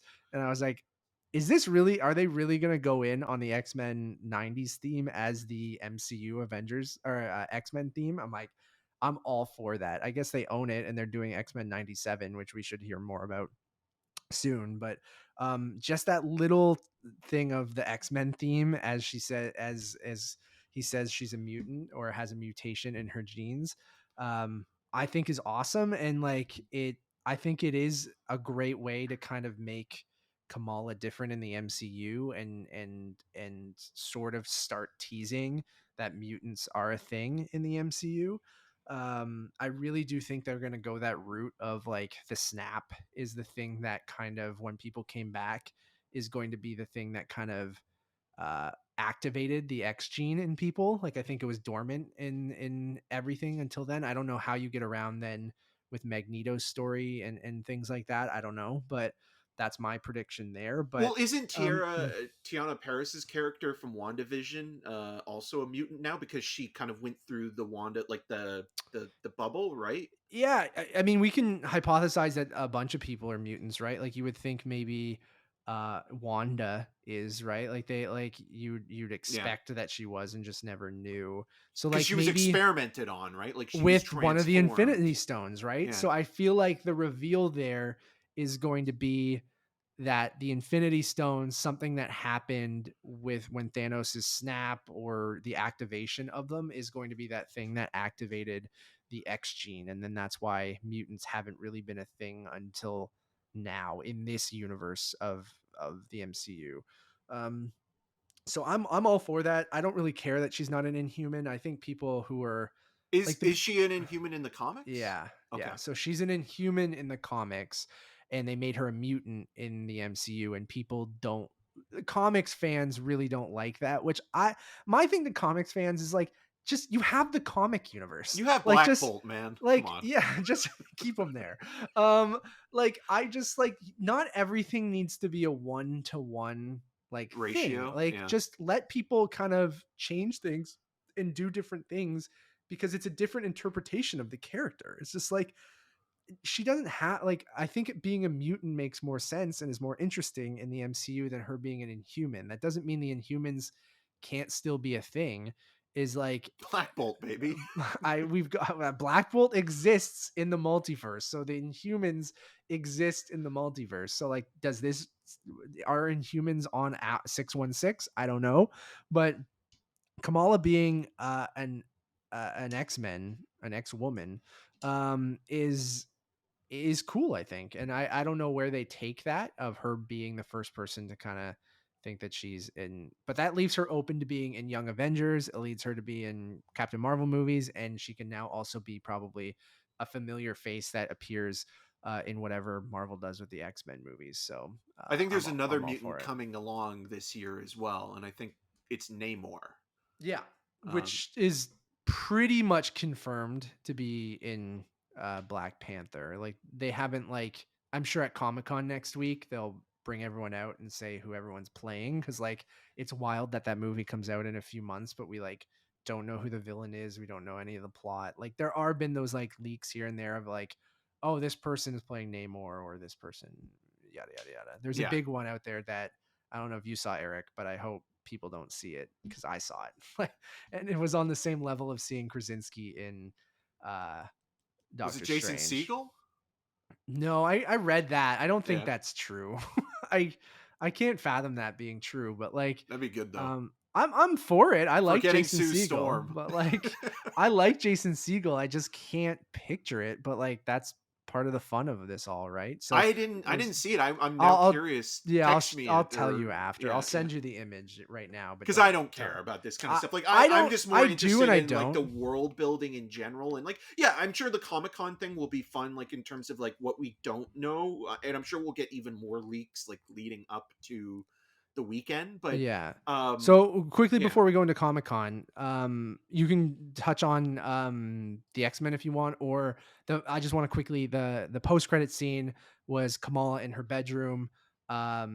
and she kind of gets zipped away after she touches the bangle, and Captain Marvel appears in her closet as she smashed through it, and it seems that she has swapped places with Carol Danvers, which is going to lead right into the plot of The Marvels, which Nia DaCosta is directing, and she it was confirmed that she did direct that post-credit scene as well. So Eric, you can touch on either of those things if you want, or we can go right into Comic-Con stuff. But Yeah, I mean, I was a little confused with that scene because at first I almost thought that she transformed into Captain Marvel, because the way that Brie Larson looks at her hands in that moment, I thought it was like this weird, like kind of like yeah, she now has the Freaky Friday, yeah. well, now she has now the powers as well to like transform into other people or something Yeah. like that. But That is from the comics as well, that she does like it her first appearance in the comics, she turns into, like, she can morph her body into looking like other morph. people. I hope we get morph in the MCU. Um and but that's they confirm that that's not what she's doing So here, she that switched they spots switched then. spots with her. Yeah. Okay. So Kamala's floating out in space, and Yeah. then Well, she's probably. I mean, like, because at the end of WandaVision, you had Monica Rambeau, or is it or Maria or Maria? Monica? Yeah, Maria was the one that was in Doctor Strange as Captain Marvel, yeah. which So is the mom. yeah, and Monica then is the Monica, daughter. yeah, because Monica at the end of WandaVision is basically recruited to go on a mission, right? To Mhm. kind of, it's almost alluded that she's going to join up with Captain Marvel. So it kind of feels like Kamala will probably be with Monica at that point. Mhm. So Yeah. yeah, I'm sure it's going to be a fun movie, and like it'll be a wild ride. But yeah, it's just one of those things where it's like the X-Men stuff is going to be really fascinating, even just with Deadpool now as well, like because there's been a lot of talk about that movie already in pre-production with, like, production designers and set designers and art directors all Yeah. being kind of hired. So like when you bring him into it, are you bringing in the version that we've seen in those last two movies? Because I mean, obviously that character is actually associated with the old, Marvel X-Men films too. So Mhm. I think that's a perfect segue into the Comic-Con stuff, is like I do think that I think the big thing they'll focus on is Black Panther, Wakanda Forever, which I feel like they will show a trailer. I think that's when the trailer will drop for us as well. I think we'll be right after people see it at Comic-Con. I think they'll bring everyone out on stage for that. Um and kind of introduce Namor, introduce kind of the villains of the movie. I think Namor will be the villain of the movie. And I'm curious after that where they go. Like, do they announce part of phase 5 or the end of phase 4? Um, do they, because we know we have D23 coming up, which is September 9th. The first weekend of TIFF is also D23. and your So, anniversary is um, coming up too. yeah, that's if Nevis and I celebrate that one still, because we have our Oh, now wedding you have your anniversary wedding now. anniversary. Yeah. Yeah, I'm sure we'll do something small moving forward. That's September 12th. Um, so it should be interesting. Do they have like a big end cap to phase 4, or does it go right into phase 5? Because like the phases usually have like an Avengers movie that ends the phase, right? So like, are we going to get that team up movie that ends phase 4? Or is it just going to go, oh, the end of phase 4 is Quantum Mania, or I forget what's slated after that. But Well, we like, have we have Ms. Marvel, Quantumania, Ant-Man and the Wasp, and Quantumania. We have Blade, which is in production. Secret Invasion. and are all those going to be phase 4 stuff? I guess maybe Secret Invasion is the end of phase 4, because like that's a big crossover thing in the comics. What about Um, Fantastic Four? You don't think that would be like maybe the beginning of it, like the end of Phase 4 into Phase 5? Because I do think what they might do with this panel is they might do that kind of Josh Brolin thing when they brought Brolin out to be Thanos, where they'll be like, okay, because Kevin Feige did say recently in an interview that it'll become clearer mhm. soon what So I think Comic the Con's got to be goal that is. thing, right? Yeah.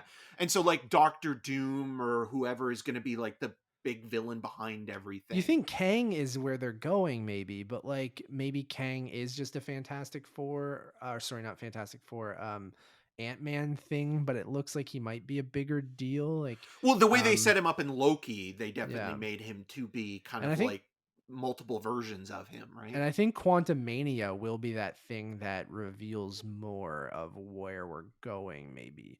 Like, and I think that could be interesting. It being, I'm very fascinated with Quantumania because I Peyton Reed, whatever, fine. But I don't love those first two Ant-Man movies. They've just never really been my thing. Like, I think Paul Rudd is fun. I enjoy them. But to Used me, to like they're, Evangeline Lilly, but then she sided with the yeah. truckers. Yeah. And I feel like those movies are just kind of throwaway to me, especially Ant-Man and the Wasp, where it's like disposable entertainment. I just kind of enjoyed them, but I don't think much of them. Where I think the third one it feels like it could, with Kang being the villain. Well, Jonathan The Majors just being it in general, Jonathan right? Majors is great, and the rumors about MODOK being in there with Corey Stoll coming back and playing MODOK, like, I think could be really interesting. And like, I think Kang will be a big part of the MCU moving forward, so that's why I'm really excited for that. So I do think we're gonna get some stuff from um like the upcoming movies that we don't know much about, right? Like, I don't know if Comic-Con's going to be the thing to introduce a ton of new stuff. Like, my big prediction is that they're just going to bring out a lot of the casts for the movies that we already kind of know about. And then I think D23 is going to be the place where they reveal phase The 5. timeline, yeah. Like the thing with Kevin Feige streaming it online, kind of saying here's what the future looks like. Although I could see them introducing like one thing or teasing one movie at Comic-Con at the end or Well, the something like thing. They that. might Like, introduce the thing. like, I do think we're gonna bring out the casts of Ant-Man and the Wasp: Quantumania. Like, I think that's where they will confirm like that Corey Stoll is in it, and what Jonathan Majors and kind of the plot of that movie is. I don't know if you see any footage or anything like that, but like, I could see them kind of bringing Corey Stoll out and being the reveal that he is in the movie as MODOK. I think that's probably going to happen. Um, I think you bring out the cast of Guardians, and James Gunn, and you talk about Will Poulter as Adam Warlock, and maybe reveal who Maria Baklova is playing, and Chukwudi Iwuji, right, Yeah, from Peacemaker, from right? Peacemaker. Like, I think maybe you bring them out and say who they're playing, and I think Daniela Melchior is in it as well from From the Suicide Suicide Squad. Squad, Yeah, Ratcatcher 2, right? yeah. So I think maybe you bring them out and kind of say what that movie is about. And then finally, with the Marvels, I think jumping off of Miss Marvel, you kind of maybe announce like, I don't know who the villain is in that movie. Do Oh, you know? it's I don't know the name of the character, but the actor is Zoe Ashton, who was in Velvet Buzzsaw with Jake Gyllenhaal and Mr. Right, Malcolm's right, List right, most right. recently. Yes. I think Okay, she's in a cool. relationship with Tom Hiddleston. Okay, cool. Yeah. And Park Seo Joon is in it as well, who was in God, what recently did I see him And in? isn't Sam Jackson Um, back in the Marvels as well? I think so. Yeah. Oh, Parasite. He was in Parasite. The Nice. younger guy in The- Parasite. yeah. So I'm super down for that. And then so I think you there's probably will get like an announcement, like, because like we already know Fantastic Four is coming, but do you maybe get there a will director announcement? Do you get a cast? I think Peyton they say Reed, that. baby. No. Well, he's Um, wanted that one too, because he's been I know, but on record with like he will die for that movie. Like he and wants then it bad. there are those rumors that they're trying to get a big name. There was obviously the Spielberg thing, Spielberg. which was funny. like like, I wouldn't be surprised if Kevin Feige called Spielberg's people and tried to gauge interest. And the interest was probably like, no, I'm good. Yeah, thanks, Like, buddy. I appreciate the offer, but I'm good. I mean, Spielberg has been offered. I mean, like there was that time where Every everybody thought blockbuster, yeah. he was going to direct one of the Star Wars prequels. He was offered the Harry Potter movies. You know, like he's very Every selective. franchise, I wouldn't be surprised if they call Spielberg and go, "Would you do one?" And he goes, "Nah, Saw no, I'll movies. do Ready Player One, but I won't Yeah. do your thing." I mean, they offered him Saw 3D, and he was like, Yeah. "No, thanks." So I there are those things where they said they liked working with Sam Raimi on Doctor Strange because his experience and his name and things like that. Like with Kevin Feige being spread so thin over all of the different Marvel projects, there are those things of being like, oh, they want to hire, you know, A second in sometimes command, an experienced filmmaker that can just go off and make the movie. And because, you know, when you hire a lot of these people but that, still a company man. I think that's important to totally, note because that Sam is Raimi very is a important. company guy. And Spielberg for the most part is as well, right? Like I feel like there are certain filmmakers, Ron Howard, that like JJ are, yeah, Abrams. JJ, like which he's doing all the DC stuff now, but I mean he jumped from Star Trek to Star Wars, so never say never. Yeah. Um those types of guys I think are the guys that they're maybe, and gals that they're looking at for I think maybe the upper tier Marvel movies, maybe like a Fantastic Four or something like that, or X-Men.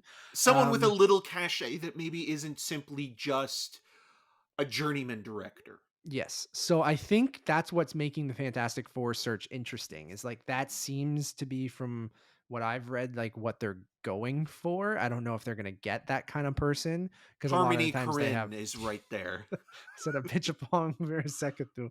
So I don't know, man. Like I don't think we get any Fantastic Four stuff at Comic Con. I think if we are going to get something, it's going to be one film after they bring all those casts out, and it's going to be, I don't think they jump right into Secret Wars. I think they're still building. I think a Secret Wars is more of like an Avengers Endgame kind of thing. Like, so, and you needed Avengers and Age of Ultron to get to Endgame and Infinity War. So like I still think you need those kind of movies first, and I don't know if Secret Wars is that.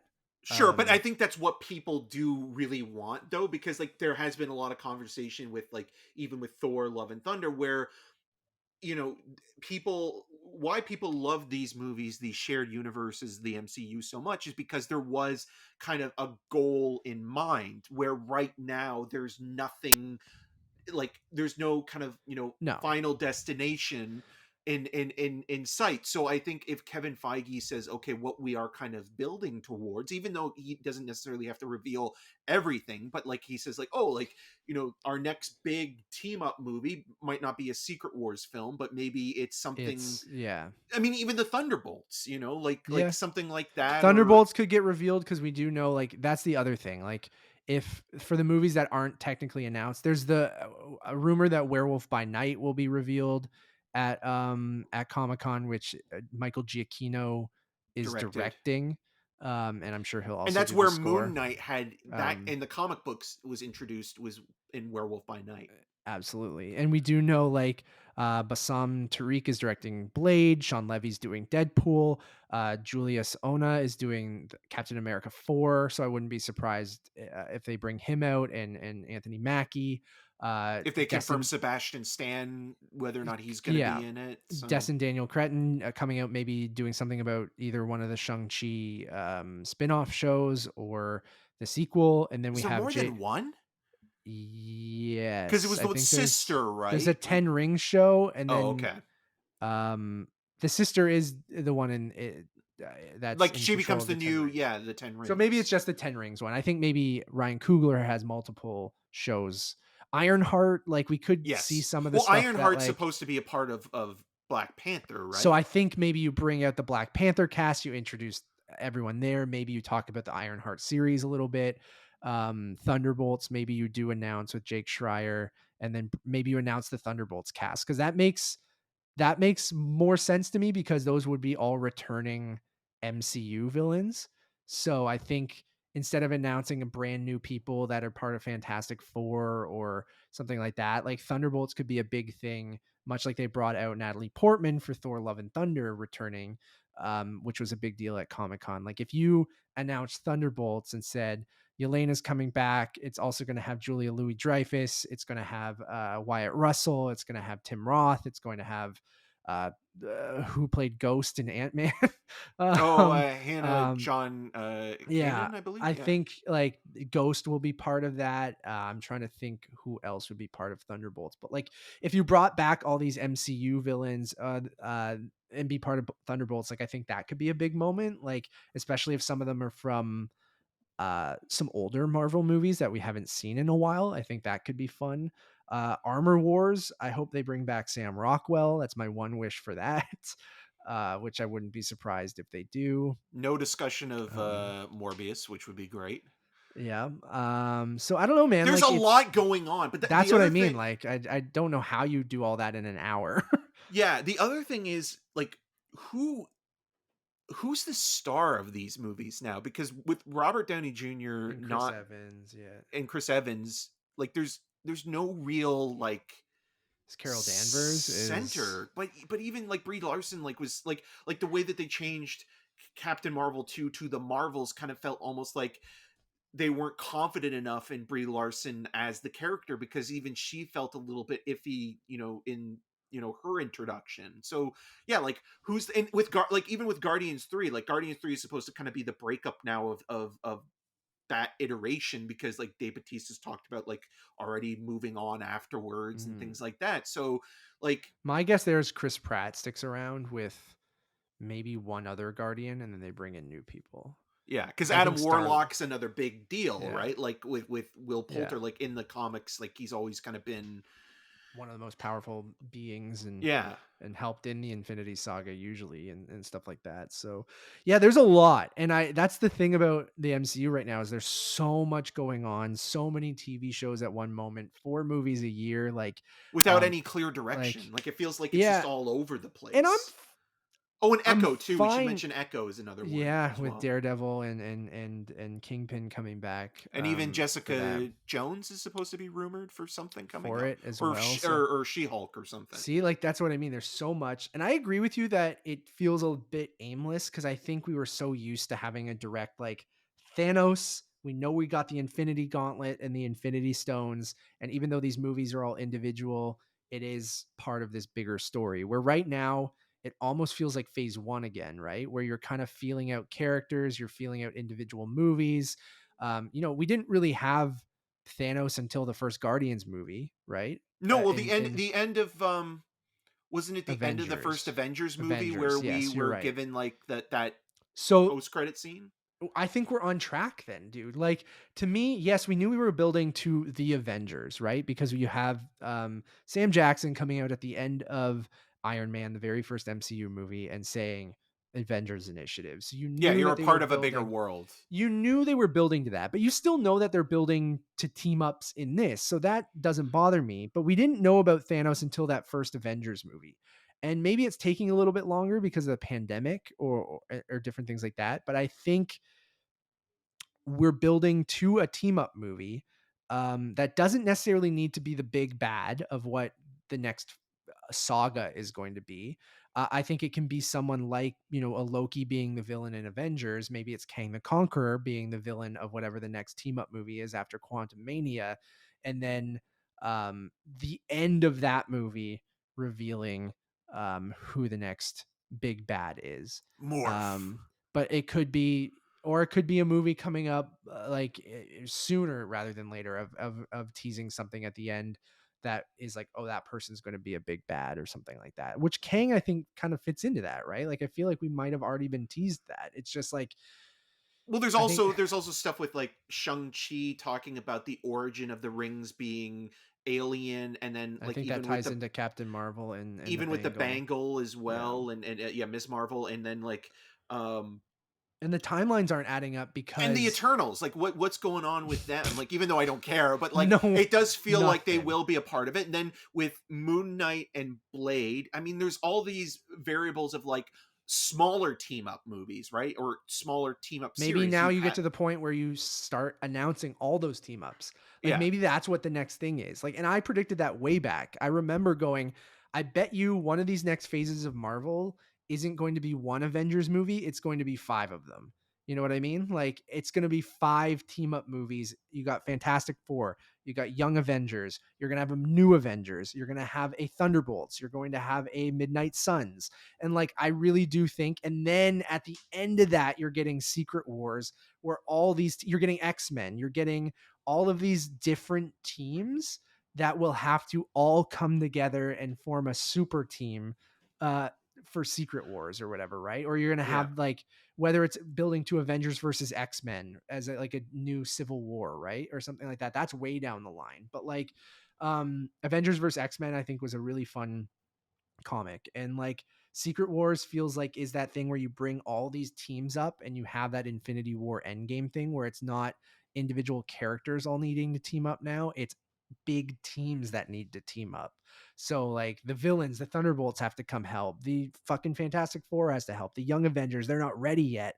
They dealt with smaller threats, but now they all have to come in and help out, The right? Defenders Like are nowhere to be found. the Defenders. Hey, no, that dude, I wouldn't be surprised if they bring back the Defenders. Like, I really think that maybe that is what they're Except for leading Iron to. Fist, they'll probably recast And that role. yes, I think that like that seems to be with Kang being the villain, maybe a Doctor Doom, something like that, but that's obviously going to lead into Fantastic Four. Like I don't think you can do a Fantastic Four movie without having him You need as a Galactus. presence. Galactus is like the Galactus could be guy the thing, who man, a Silver Surfer as well, right? Like I'm sure Silver Surfer will factor into somewhere Fantastic Four. Yeah. into Phase 5 or 6 because it feels like if you're like Kang is a big villain, but like the way that you're describing, Secret Wars is almost like you need something that is like more threatening than Thanos, and then like something Doctor that Doom is and Galactus makes sense. yeah. But I don't know, man. I'm excited. Obviously, this is really fun to talk about, and we're so close to getting some of that. Like, I don't know exactly what we get at Comic Con, but I'm excited for our next episode because we will be talking about it. So, I think that's a perfect way to end off. I don't think there was any other real big news or trailers that we really need to go into, but How dare you? Rob um, Zombie's The Munsters. oh god, sure. No thanks. I'm all right.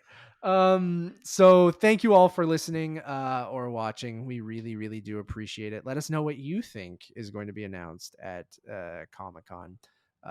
There's other stuff going on too. So we'll cover all of Comic-Con on the next Oh, episode. we should mention quickly, TIFF Talk Bros was Oh yeah. announced to play TIFF. So I will put a little time code on here right now because we do need TIFF Talk every week.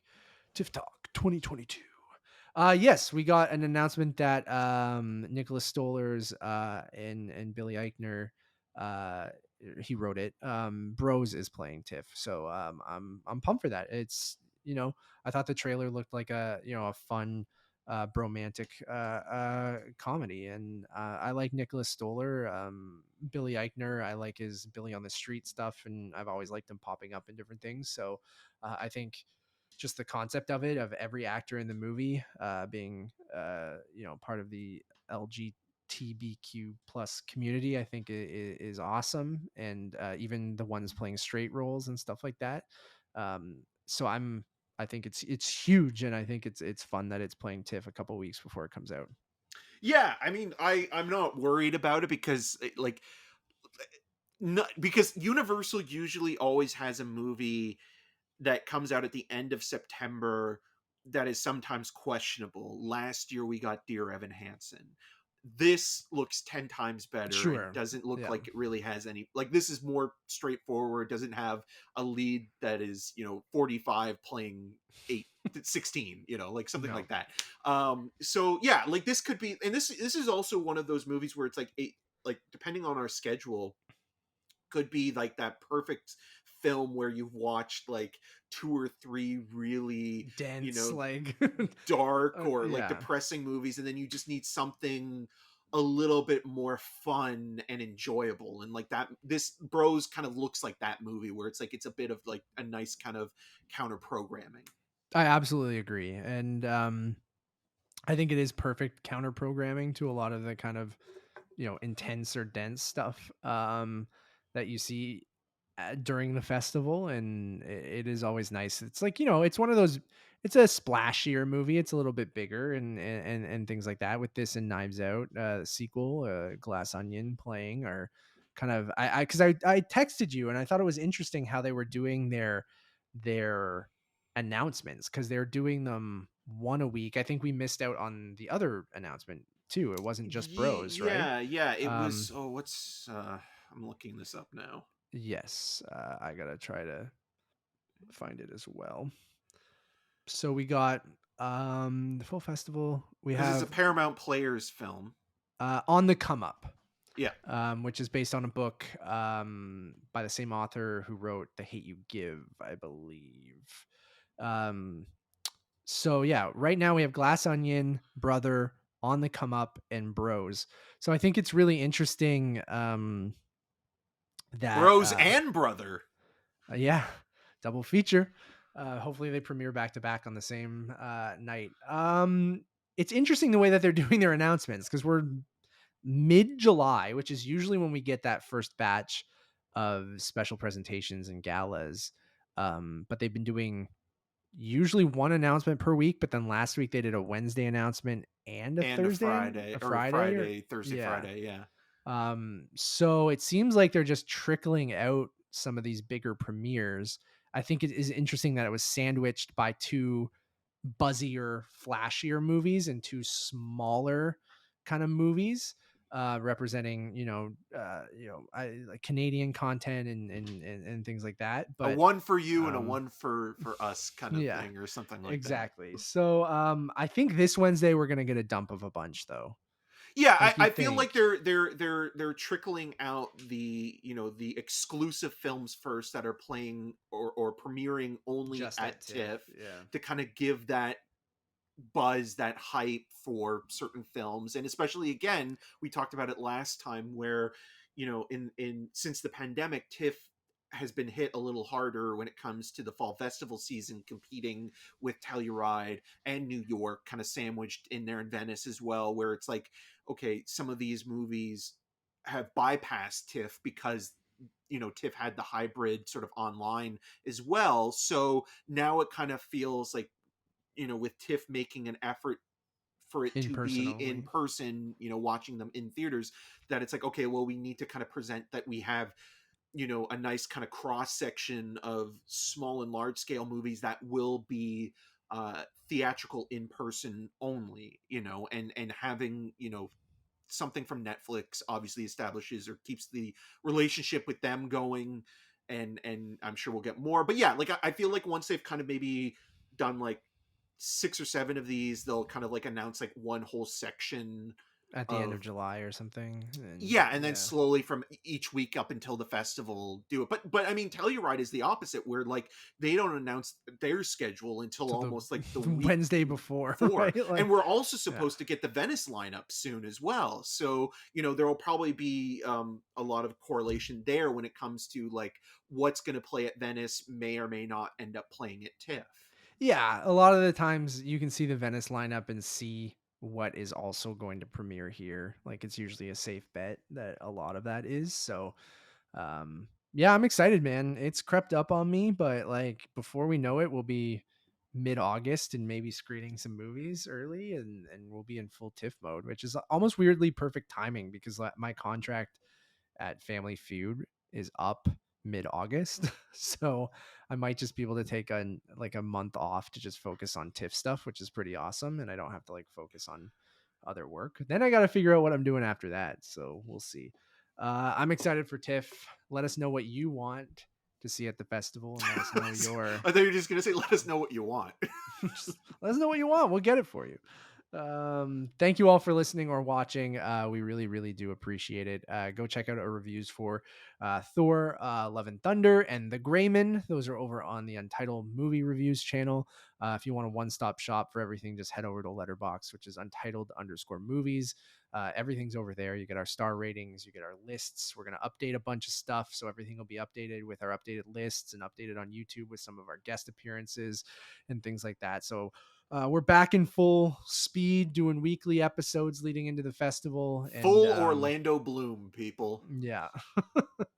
You love it. You love it. As always, my name is Matt Rohrbeck. You can find more of my work around the internet, but mostly at untitledmoviepodcast.com. And you can follow me on all those social medias at Matt Rohrbeck. And I'm Eric Marchand. You can find more of my video reviews and interviews, including one with Marcel the Shell with Shoes On director Dean Fleischer Camp on rogerstv.com/cinema scene. Just Eric interviewing himself. Yes, quite literally. And I'm on the social medias at EM6211. Until next time. Whale Jet Ski.